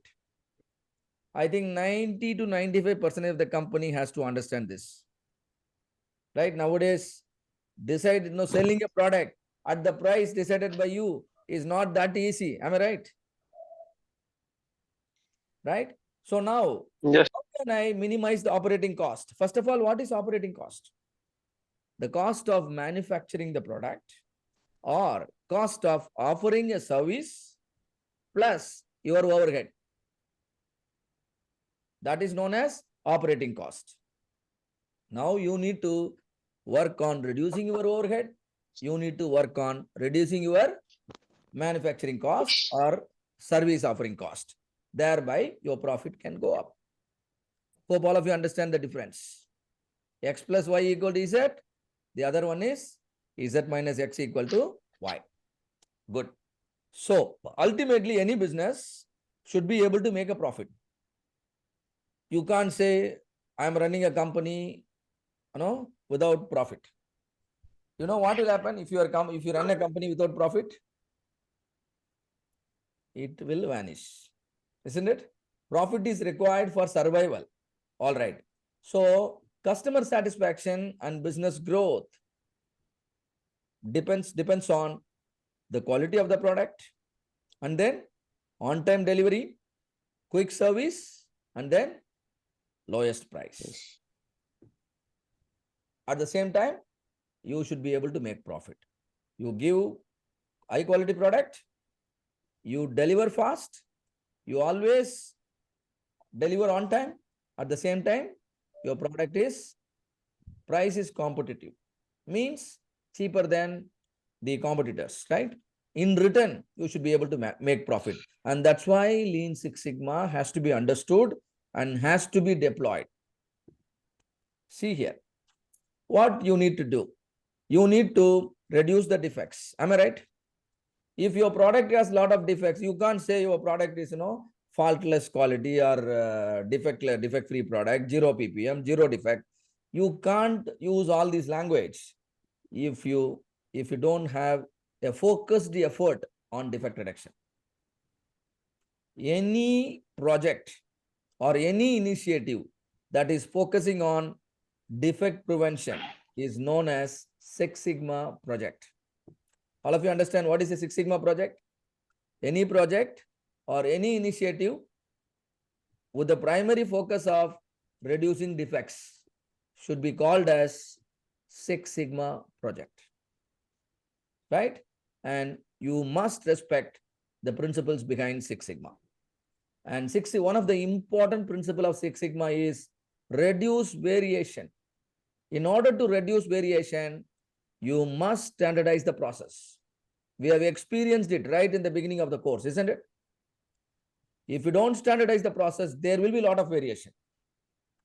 And one more thing is, you must reduce the variation at the input side. If you reduce the variation at the input side, also standardize the process, the result is defect-free products. This is the fundamental principle behind Six Sigma. What is it telling you? Process, we must have a standardized process with Reduce defect. Reduce defect. with no variation at the input side. Input. The requirement is no variation, but there will be some minor variation, right? Like the raw materials that is coming from the supplier. Every day he sends the raw material with a different quality. These are all called variation. And the operators are changing from every shift, isn't it? You have got different machineries performing the same operation. These are all sources of variation at the input. Please make sure all these variations are minimal. And then your process must be standardized. Not just standardized, a perfect one, an effective one, a capable one. And so the result is defect-free product. All of you understand the Six Sigma principle? Yes. And now you should also focus on reducing the time and reducing the cost. Why the cost is more? Why it is taking more time? Because your process is designed in a complex manner, like we have demonstrated already in the beginning. When I gave you the numbers and symbol in a difficult manner, can you remember? You took more time. Yes. So we need to simplify the process.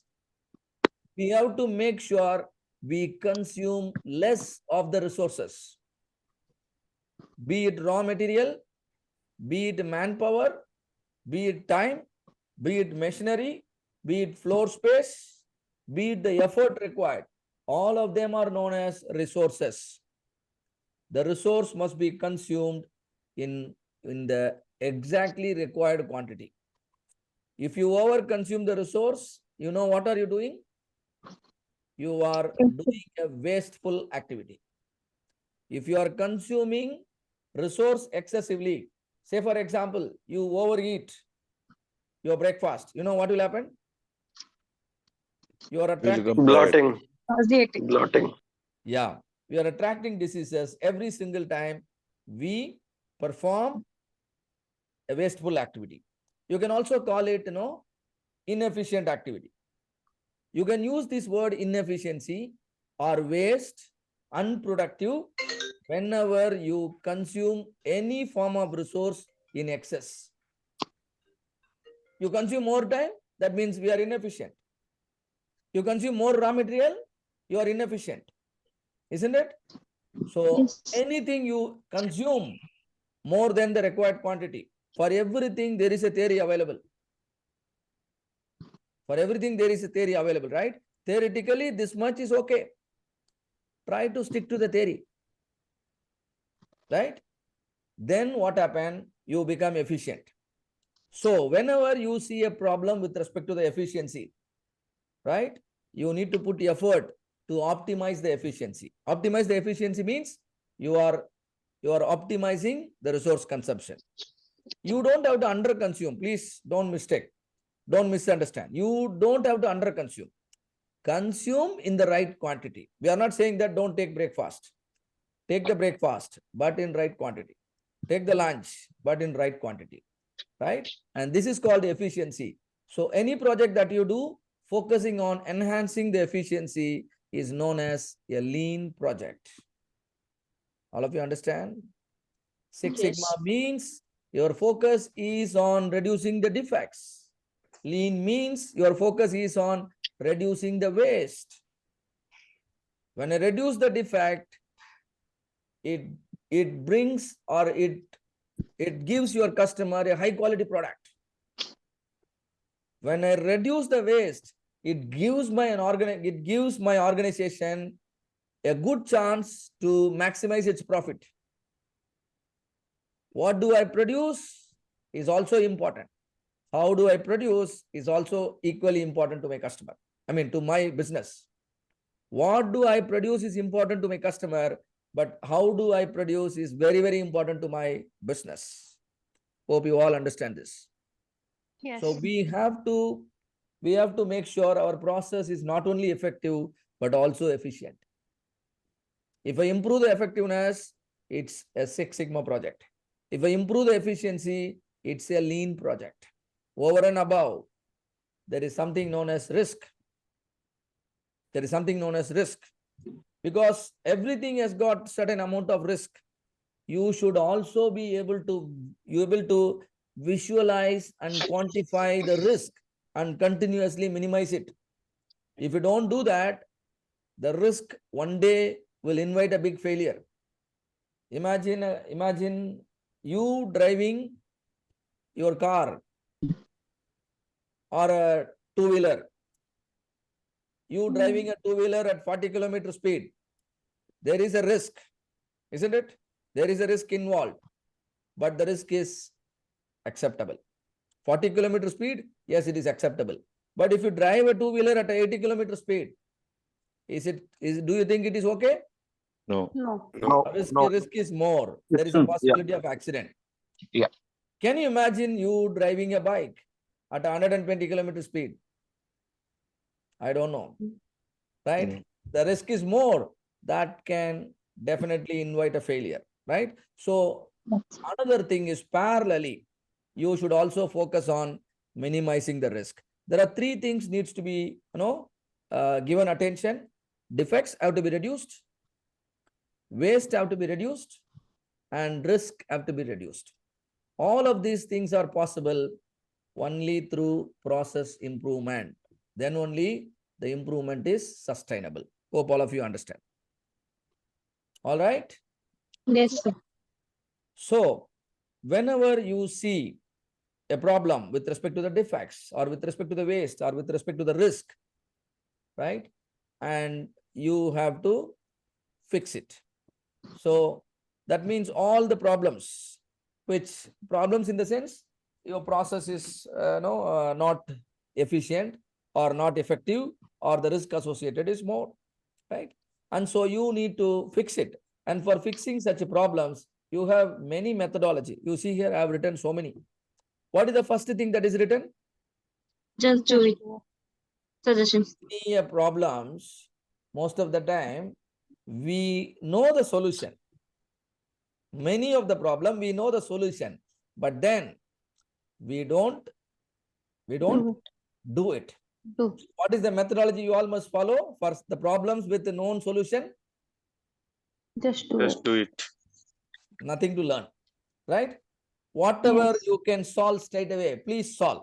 All that required is a kind of system, kind of mechanism to encourage people to fix all the problems with known solution.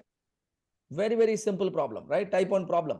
But sometimes what happens, certain problems, we may have problems with known root cause. Problems with known root cause. But ready-made solution is not available. In order to solve such small problems, we may need methodologies like Kaizen, quality circle, right? And all of this. So there are certain problems which if you solve, that will lead to small improvement. Similar, but however, certain problems may be quite complex in nature. When I say it is quite complex, either the solution is not available and then the root cause is also unknown. Solution is not available, root causes are unknown. And so for solving such a problem, we need approaches like Six Sigma. We need approaches like Six Sigma. So Six Sigma can tackle even a kind of problem where solution is not available, root cause is also unknown.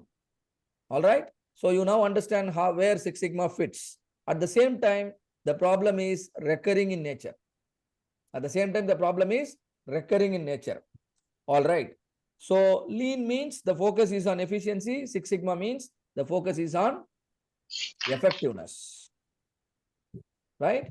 And now there is something written here, which is known as project management. how the Six Sigma differs from project management. Anybody would like to answer? Any project manager here? You would like to say something? Six Sigma, how Six Sigma differs from project management. In project management, what we do is we are expected to implement a solution. We are expected to implement a solution within the available time and within the available budget and resources. It is more of time management, resource management. There is nothing nothing challenging about the solution. Solution is well defined. Am I right? Only the route has to be understood. That is called job of a project manager. But the job of a Six Sigma expert is not just time, not just resource. The solution itself is a challenge. Because we are dealing with a problem for which solution is not available currently. In fact, people don't even have the idea about the root cause. All of you, do you understand how Six Sigma differs from other methodologies? We are dealing with a problem, solution not available, root cause unknown, but still we have to complete the project on time. We have to complete the project by using the planned resources. Seed cost. Imagine your responsibility. But so these are all of them are called problem solving methodology. But Six Sigma is way above all other methodologies, right? And ultimately, we either have to make things better, faster, cheaper, or easier, right? But Six Sigma's focus is on the quality. So it always focuses on making things better and making it cheaper and making it faster and making it easier. We achieve it through Lean. And so the integrated approach is Lean Six Sigma. Hope it is understood by all of you. Yes, sir. All right. And here there is a linkage we all have to understand. Our survival depends on the growth of the business. But the growth of the business is determined by customer satisfaction. Customer satisfaction is governed by quality, price, and delivery. But quality, price, and delivery are controlled by process and its capability. The process capability is greatly limited by variation. I already spoke about variation. And process variation leads to increase in defects and cost as well as cycle time. So to eliminate the variation, we all must apply the right knowledge. If we all must apply the right knowledge, we all must first acquire it. That's why all of you are here in the platform. That means we are all courageous enough to acquire the knowledge that is much needed to achieve excellence in our business, right? So we go ahead. And now I am showing you different cars. What do you think is the quality car here? Any idea? Which is the quality car? You can type your answer in the chat. BMW. BMW.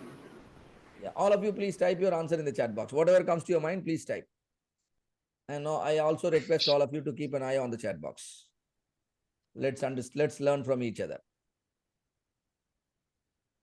According to you, it is BMW or Kwid or Desire or i20, whatever it could be.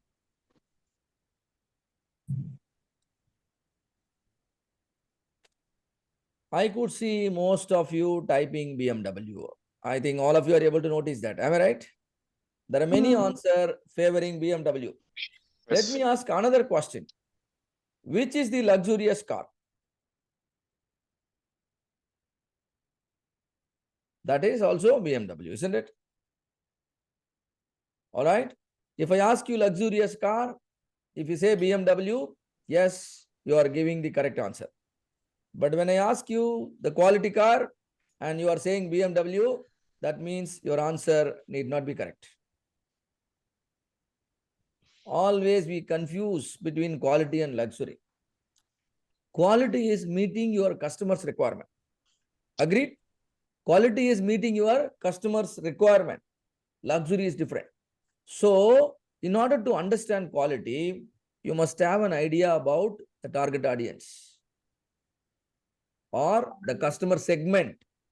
Why you should know about the customer segment? Then only you can judge on their requirement. Clear? If you want to talk about quality, you should understand the customer segment and understand their requirement.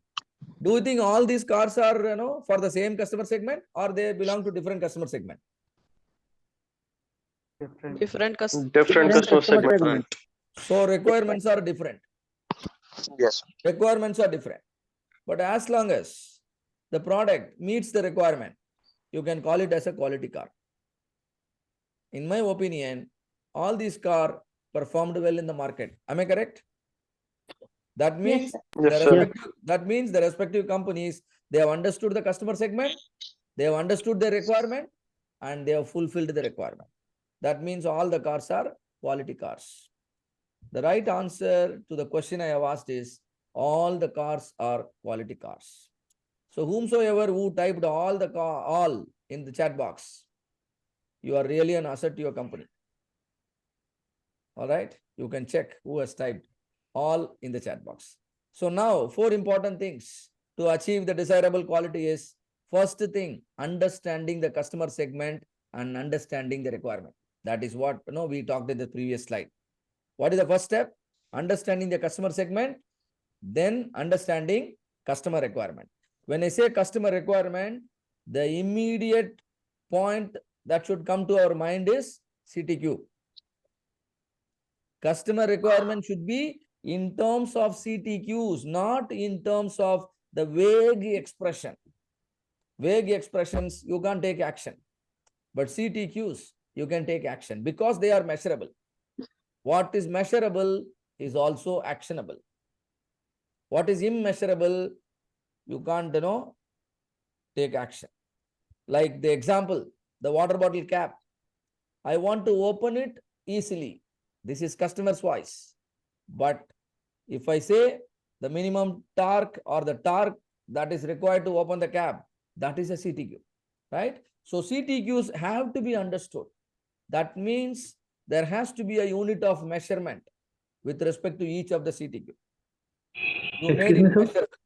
Yes? So what is CTQ? CTP. CTQ. You're asking No, sir, CTP. Okay. I'm talking about CTQ, but there is also CTP. CTP means critical to process. There is also CTC, critical to cost. Okay, sir. There is also CTB, critical to business. There is also CTS, critical to safety. Cognition technology solutions. There are many things available, right? So CTQ is our concern right now because CTQ, understanding CTQ is very, very important to quality. So he's asking what is CTQ? Yeah, critical CTQ to quality. Critical to quality.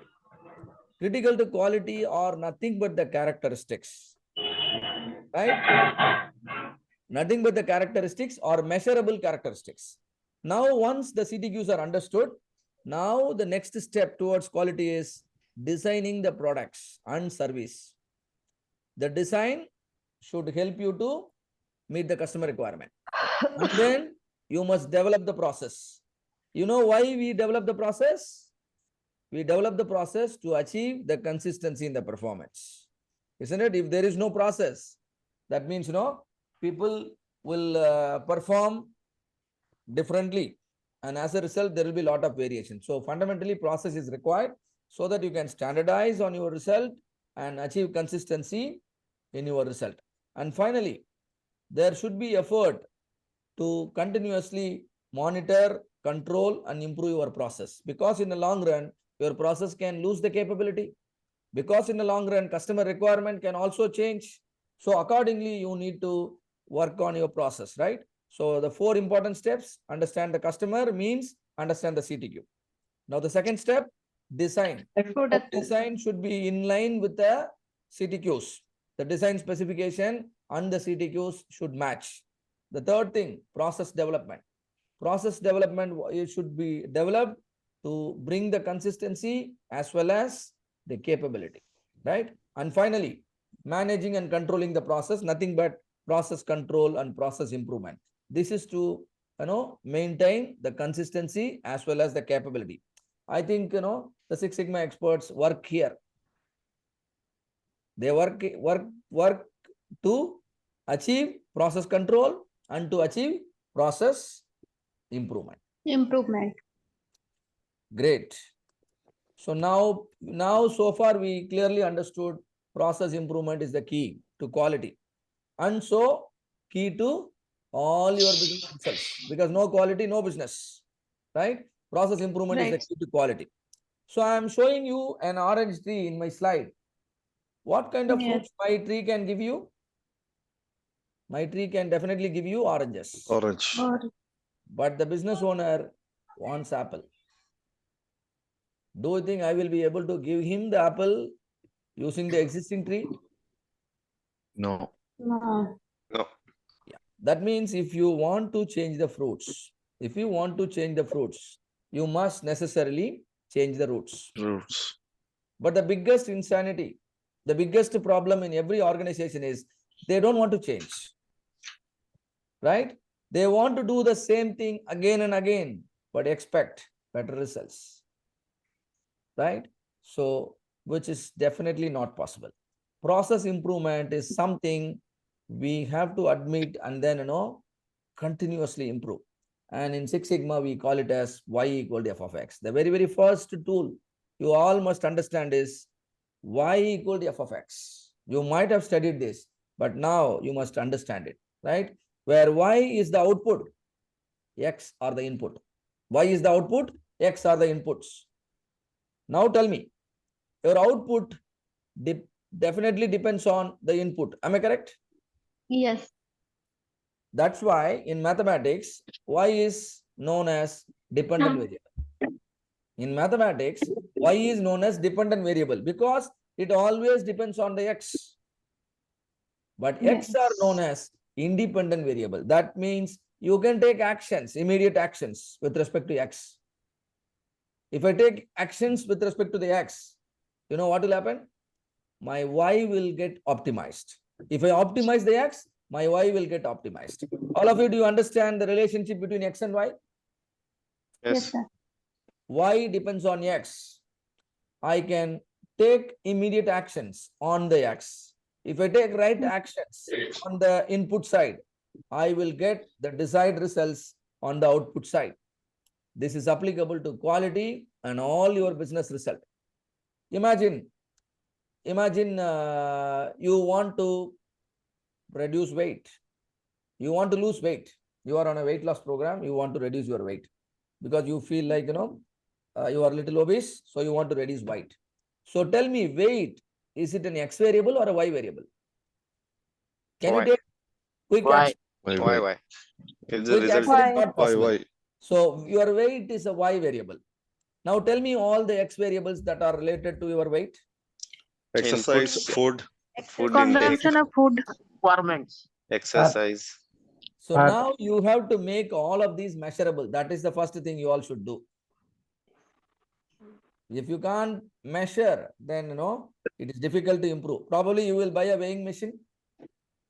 First thing you will do is you will measure your Y.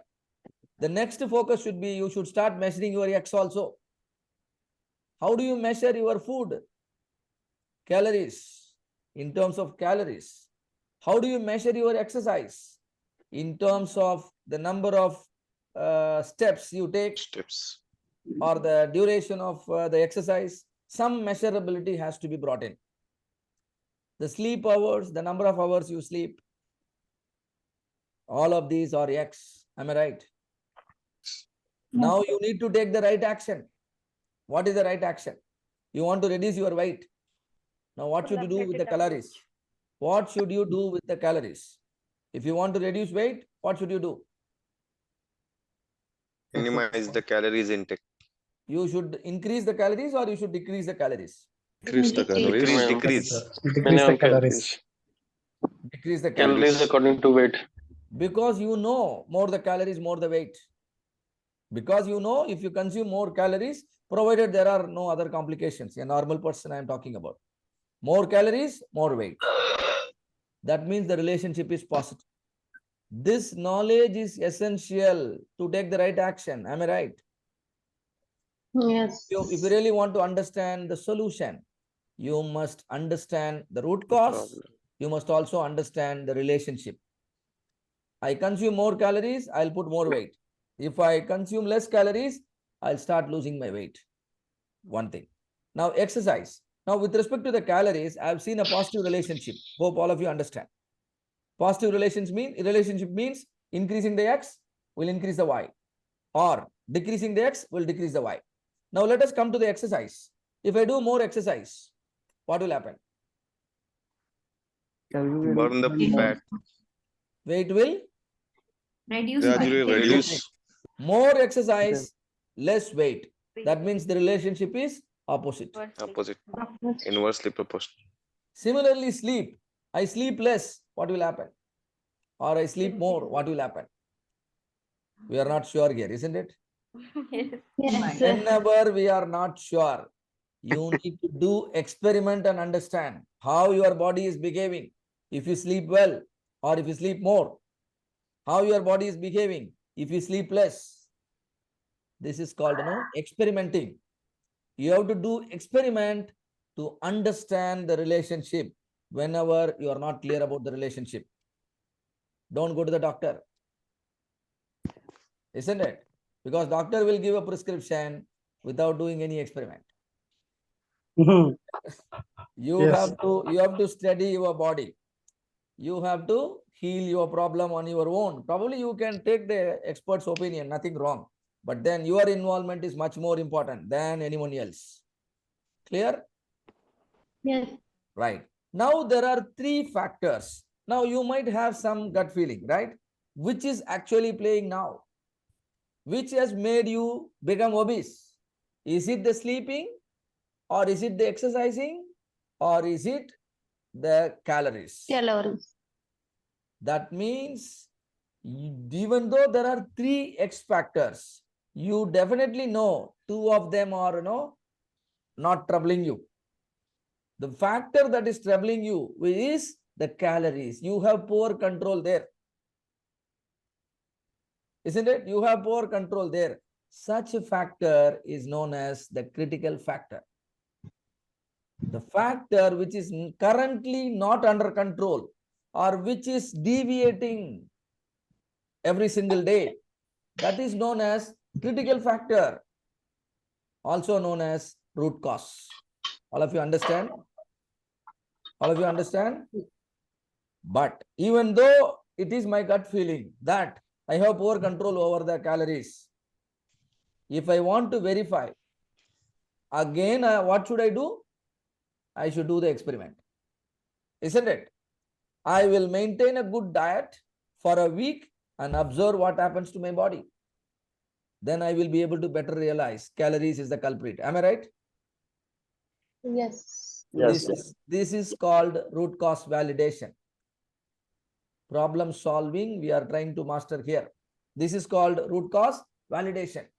Now you understood the only factor that is troubling your health, troubling your obesity is the calories. Now you need to further study how it is related to the weight. Increasing the calories, is it increasing my weight, or increasing the calories is decreasing my weight? Once you do an experiment, you will be able to find an answer to my question. Am I right? Yes. And now you conclude the relationship is positive. The relationship positive means what will be your action? You will reduce the calories. Why you decided to reduce the calories? Because you decided to lose weight. Suppose you decided to gain weight. What should you do? You should increase your calories. That means in order to solve a problem, there are certain steps. The first step, identify the root cause. First step is identify the root cause, which means which is the factor currently playing. The reason for you becoming obese can be different and me becoming obese can be different, but the problem is same. Am I right? You have poor control over the calories, but I have poor control over the exercise. And the third person can have poor control over the sleep. So for the same problem, root cause can be different. Agreed? Yes. For the same problem, root cause can be different. So there is no fixed solution to any problem. You have to have a systematic approach, right? And this is what Six Sigma is teaching you with the equation y equal to f of x. Identify the root cause, validate the root cause, understand the relationship of the root cause. Also make sure you have identified all the causes that are currently playing. Do you get my point? Last point. Also make sure all the causes that are currently playing. Currently playing means you do not have control over them. Some people might get into problems because they don't maintain calories. They also don't work on the exercise. For them, how many root causes? 2 root causes. They have to take 2 action. For some people, there can be only 1 root cause. They just have to take 1 action. This is called understanding factor sufficiency. Whether the crime is done by a single criminal or multiple criminals are involved. If multiple criminals are involved, then you have to figure out all of them. And now what is the suggestion? When you get into a complex scenario, the first suggestion is you must learn statistics. You should learn to conduct experiment, learn to analyze the experimental results, which are nothing but data. All of you understand what I'm telling right now? This is called Six Sigma way of problem solving. All of you started sleeping or you are able to follow me? Following, sir. Following, right? Yes, sir. Whatever is the problem, whatever is the product, whatever is the service, this is the sequence, this is the approach. The product can be coffee. Do you think coffee has got CTQs? Do you think Yes. coffee has got Yes. CTQs? CTQs are nothing but no representative of the Y variable. What are the CTQs? Can you tell me few CTQs for a coffee? What the customer, as a customer, what will you expect from it?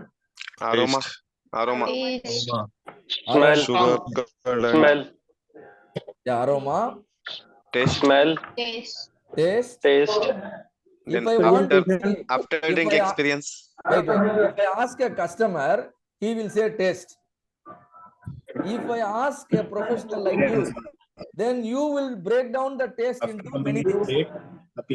Taste can be broken down into strongness, Cost of appearance. sweetness, hotness, even the aroma. There are 4 important CTQs. Can you see here? That means the Y is now drilled down to Y1, Y2, Y2. Y3, Y4. What is Y1? Strongness. Strongness. Y2, sweetness. Y3, sweetness, hotness. Aroma. Y4 is the aroma. Now tell me, there is a problem with Y1, strongness. Which is the culprit now? Addition of ingredients. Addition of ingredient. Yes, general answer. Now, if there is a problem with the strongness, which factor is critical or which ingredient is critical? Coffee. Beans. coffee powder. beans. Coffee powder. Coffee powder is critical to strongness. Stronger. Imagine there is a problem with sweetness. Sugar. Now, which is Sugar. critical? Sugar is critical now. Sugar There is percentage. a problem with the hotness. Your coffee is Temperature. cold. Temperature. Temperature. Temperature. This is called root cause identification. If you are not sure about the root cause, you can validate. What to do for validation? Conduct experiment. Make coffee with the coffee powder, without coffee powder. Now you will see the impact coffee powder is making. Make coffees with the sugar and without sugar. Now you understand what kind of impact sugar can give. Isn't it? So the same sequence. Similarly, suppose if the product is laddu, do you think CTQs exist for laddu? Yes. Yes. Can you tell me a few measurable characteristics in a laddu? Sweetness. Yes, yes. Sweet, Sweetness. sweetness. Aroma. Yeah, Everything on the left side. definitely. All of Shape. these are CTQs. Quantity. Weight is measurable. Quantity. Weight is measurable. Isn't it? And you have to make, literally you have to make everything measurable. Otherwise you can't, do a good business. And then you need to standardize. Irrespective of whoever making the laddu should have the same CTQs. You can't say, yesterday I made the laddu and day before my wife made the laddu, and all these stories customer is not willing to hear. Whoever is making the laddu should meet the CTQs. That's all. You can have some tools, equipments, you can train your operators, you can appoint a manager, do whatever. Now you are able to make 10,000 laddus every single day and sell all of them, and customers, to happy customers.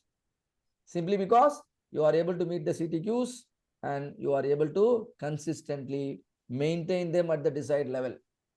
For every product, there are CTQs and there are process behind, there are inputs behind. If you could understand the relationship between the input and the CTQs and effectively control it, yes, you can get into a very good business. Now think about your product. Please take a blank sheet and write down all the CTQs of your product.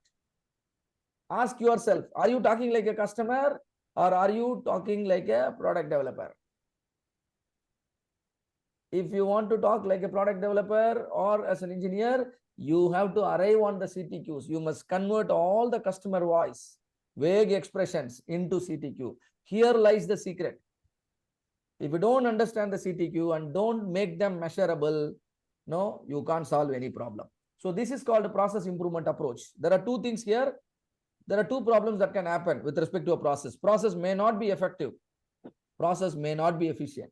If the process is not effective, it will definitely produce defect. If the process is not efficient, it will definitely waste your resources. So you need to improve your process.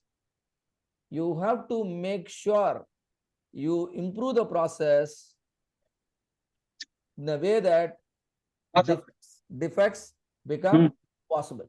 Reduce. Yeah, defects should reduce, and finally you have to make the defects happening, happening of defects should become impossible.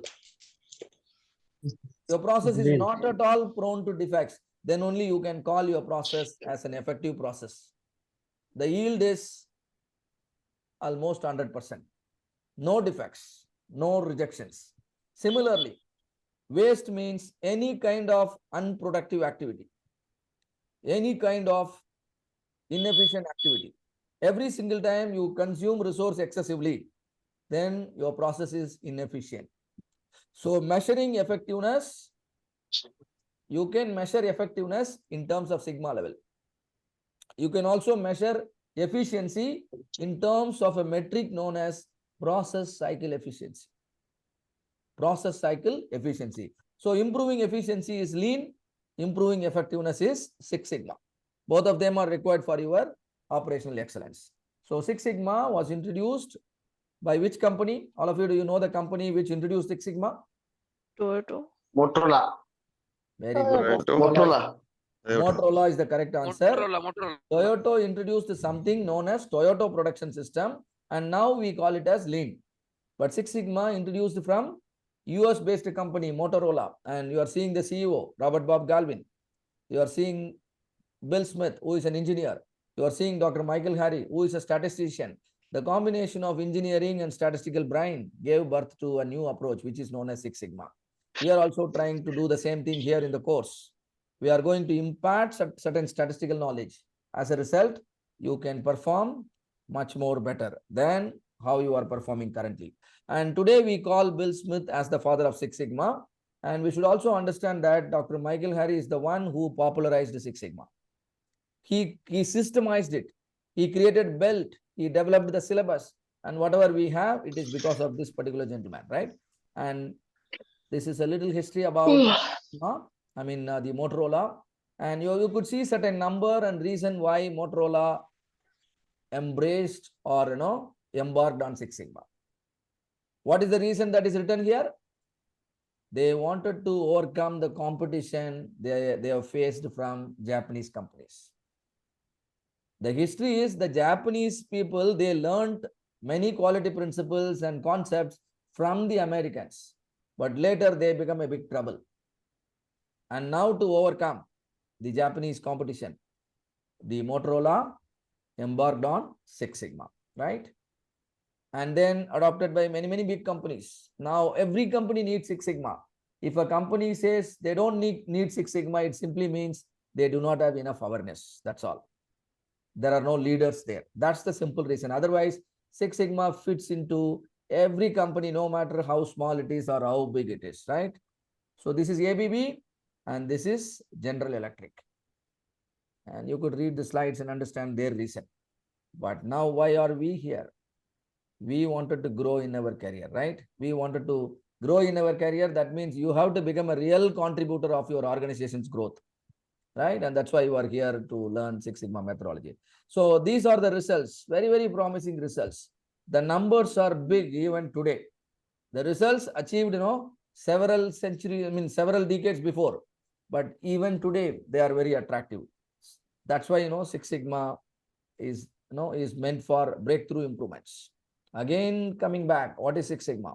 It's an operational excellence model. It's an aggressive campaign to boost your organization profitability, increase the market share, improve the customer satisfaction. What is our focus? Our strategic focus is on quality, right? And over and above, the benefit is not just customer satisfaction, also cost reduction, legal compliance in any organization. So can we go another 10 minutes from now, all of you? Yes, sir. Yes, sir. So Yes, that sir. tomorrow you can start the define phase. All right. So now there are different belt levels. I think so far I have given you enough awareness to make you believe in Six Sigma principles. Hope I am correct. That means you have now become a white belt. You are now fit to guide others, use the Six Sigma principles. But this is really not sufficient to work on projects. So you have to at least, become an yellow belt, work on projects. But yellow belt is, again, there is a limitation. It is an intermediate level of proficiency. You can compare yellow belts with the nurses in a hospital. The nurses give treatment, but they are not doctors, isn't it? They are always working according to the doctor's advice.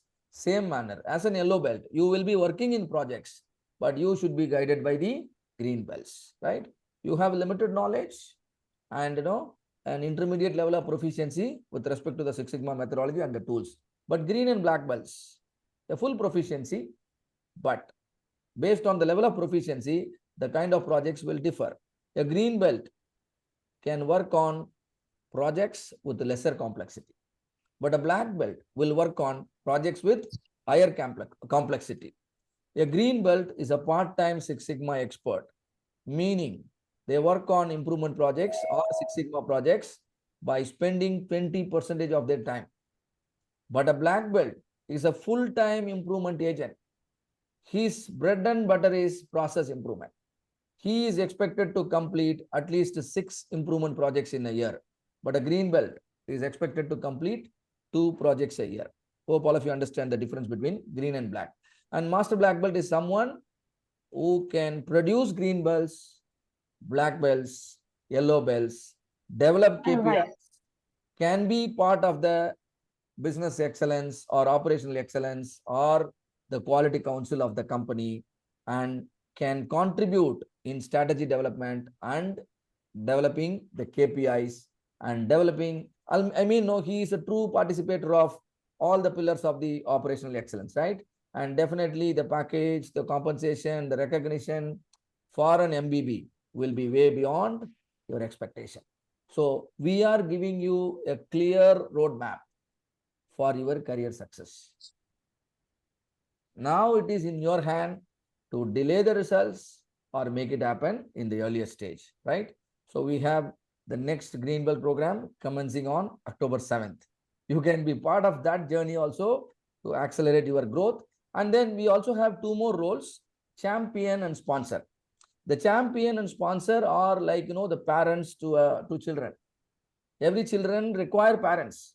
You just imagine, the growth of the children with the parents and without parents. Isn't it? It is difficult for a child, to come up to the level without the parents. Same manner, In order to deliver result from the project, a project requires a sponsor and a champion. Sponsor is like the father and champion is like the mother, right? So such an infrastructure is required to drive every single project to success, right? I mean, the goal has to be achieved. Now, the same thing is written here. You can read it from the slides. So finally, from the statistical perspective, what is Six Sigma? From the statistical perspective, Six Sigma means defect reduction by reducing variation. The statistical definition of Six Sigma is reducing defects by reducing variation. How do you know a variation is there or not? Collect data. Collect data. Then only you know variation is there or not.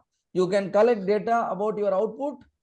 You can also collect data about your input. But for customer, the output matters. Now look at the graph representing your output. This graph is telling you your process is wider. It is spread a lot. Can you see that? In comparison to the other process on the right side. Now, which is wider, which is narrower? The right side one is narrower. The left side one is wider. If it is wider, there is too much variation. If there is too much variation, your process can produce output even outside the specifications given by the customer. This is like, driving a car in a road, in a smaller road. Now, what will happen to your car? Car will get damaged. That means your customer is ready to reject your product, is waiting to reject your product because you have chosen a big car on a small road.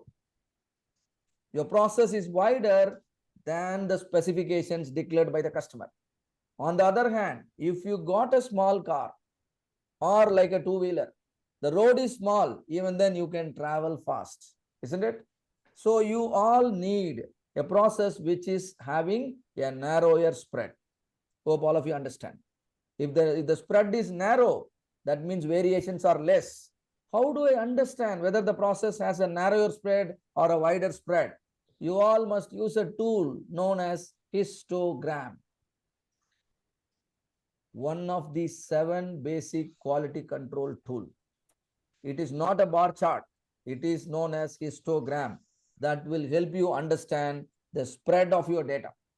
Hope all of you agree with me, right? If the spread is less, variation is less. If variation is less, rejections are minimal. So once again, what is Six Sigma? Six Sigma is a metric. Six Sigma is a methodology. Six Sigma is a way of managing the complete organization. You can use it the way it is required. It all depends on the maturity level. And Six Sigma can be used in your daily life also. It's a philosophy. You can even learn the principle and improve on your health, improve on your earnings, improve on the relationship. All are possible, right? Because it is the basic principles. It will work like science. All right. So why do we call it metric? Because you can quantify the performance in terms of DPMO, in terms of sigma level, in terms of yield, in terms of CP/CPK, in terms of PP/PPK. It is a methodology for problem solving. Whether it is an improvement or a development, there is a methodology. For improvement, it is DMAT. For development, it is DMAT-V. Using DMAT-V for development is known as design for Six Sigma. But facelifting an existing process is DMAC. Define, measure, analyze, improve, control. Why do we call it management? Some organization can connect the career growth of the employee with respect to the Six Sigma belts. To get promoted, belts are required. So they connect the Six Sigma belt level and the career growth. Amazon is an example. Caterpillar is an example. Right? There are many companies that believe in the Six Sigma hierarchy because it is definitely a better way of differentiating people based on the real skills, not just on the experience or not just on the regular qualification, right? So it is a philosophy. You can apply it to all fields. So what is Six Sigma methodology? Define. Define means a problem well defined is half done. Measure means if you can measure, you can definitely improve. Analyze. Always you should analyze for the root cause and not for the symptoms. Improve. Improve on the input because it is the input that is deciding the output. you really have to optimize the input. And finally, control the input. If I control the input, you know what will happen? My output will be automatically controlled. So what are you supposed to do in define? You should figure out which is the CTQ that is under trouble. Am I correct? Which is the CTQ that is under trouble? Express the trouble as a Y variable in terms of number. If you can't express the trouble in terms of number, it simply means you have not understood the trouble. Isn't it? If you can't express the problem in terms of a number, it simply means you have not understood the problem. So problem understanding is very, very important. And then you measure the trouble. I mean, measure the problem, measure the pain. You have to measure accurately without error. The maximum error that is permissible is 10%. So what is this 10%? How to measure it? And you will be learning. And analyze. During analyze, you must validate the root cause. We already talked about validation, isn't it? It's not just, just by gut feeling, identify the root cause. No, scientifically, you have to identify the root cause and validate the root cause. The kind of actions will certainly go beyond your fishbone analysis. It is not just, drawing a fishbone diagram and finalizing on the root cause. No, there are a lot of things you need to do even after creating a fishbone diagram. So root cause analysis. Improve. Improve means you correct the X. Because we know, we have an understanding, correcting the X will certainly correct our Y. Once the problem is solved, you have to monitor and control the X. If I monitor and control the X, it is as good as monitoring and controlling my Y. This is known as Six Sigma methodology. And now how we are going to equip you? We are going to teach you the Six Sigma methodology phase by phase. What is first phase? Define. Next phase, measure, analyze, improve, control. We have carefully broken down the phase into simple steps. You see here, define phase is divided into 3 steps. Same manner, measure also divided into 3 steps. And so for the analyze, improve and control, overall your learning is learning 15 simple steps. Step by step you are going to master. What is that you are supposed to do in each of the step? What kind of tools and techniques you can use? What is that you should deliver at the end of every step? You have to carefully understand this so that you can be called as an yellow belt. You can not only called as yellow belt, you will also have the real capability to achieve the improvement, right? Whatever be the situation. And there is also a mapping done with respect to every phase, mapping given for the tools and techniques you need to master. You are not going to learn all of them in the yellow belt program. Definitely, some of them you will be mastering in the yellow belt program, and then the learning is going to continue. And you can read it. So now that we have learned the basics, we have laid a very, very strong foundation. Hope I am correct. Now you can build a good infrastructure, right? And let me check whether the foundation is okay to proceed further or not, and then you all can go for sleep, right? So focus of Six Sigma. What is the focus of Six Sigma? Now please answer my question. What is Reduce the defects. Reduce Reduce defect and reduce waste. Very good. No, only one is the answer. You should Reduce defects. reduce Defects. defects. Defects. When I say focus, Reduce the defect. primary focus is defects. Yes, sir. Six Sigma originated from which company? Motorola. Motorola. Oh, you all listened well. Very good. Now, who is known as father of Six Sigma? Bill Smith. Bill Smith. Smerry. Bill Smith. Bill Smith. Bill Smith. Bill Smith. Correct answer. Bill Smith. Third What one. is the focus of lean? Reduce waste. Reduce waste. Effectiveness. Reduce waste. Reduce Waste waste. means inefficiency. Waste. Enhance Waste means inefficiency. excessive consumption of the resource. Lot of nice. All right. So an organization want to improve the products. Which methodology they should use? DMAC or DMADV? DMAC. DMAC. DMAC existing for This is DMAC. for improvement. This is for development. Something completely new. This is improving from the existing. DMADV is otherwise called as Design for Six Sigma. Design. Design I for think I have not included this in my talk. So when you develop a product and you want to achieve the Six Sigma quality in the first launch itself, then it is known as design for Six Sigma. Effectiveness means what?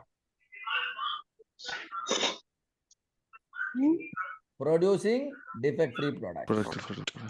Offering defect-free services. In general, producing Production defect-free defect-free outputs. which means we want to do Doing only the right things. things. That is Six Sigma. Right Do first the time. right things in the first time. Doing things right at the first time. So what is efficiency? Continuously. Okay. Exactly. Consuming Exactly exactly required required resources. resource. No Defect-free. overconsumption, no underconsumption. Waste-free operations. Staying productive. From 7 o'clock till 10 o'clock. Have we stayed productive? Yes. Yes. Yes. Yes. We are all very efficient, right? So we have not even wasted a single minute. That means we want to do the right things, that too in a right manner. Right manner. So doing right things is Six Sigma, and doing the same in a right manner is Lean. Is a lean. The integration is known as Lean Six Sigma.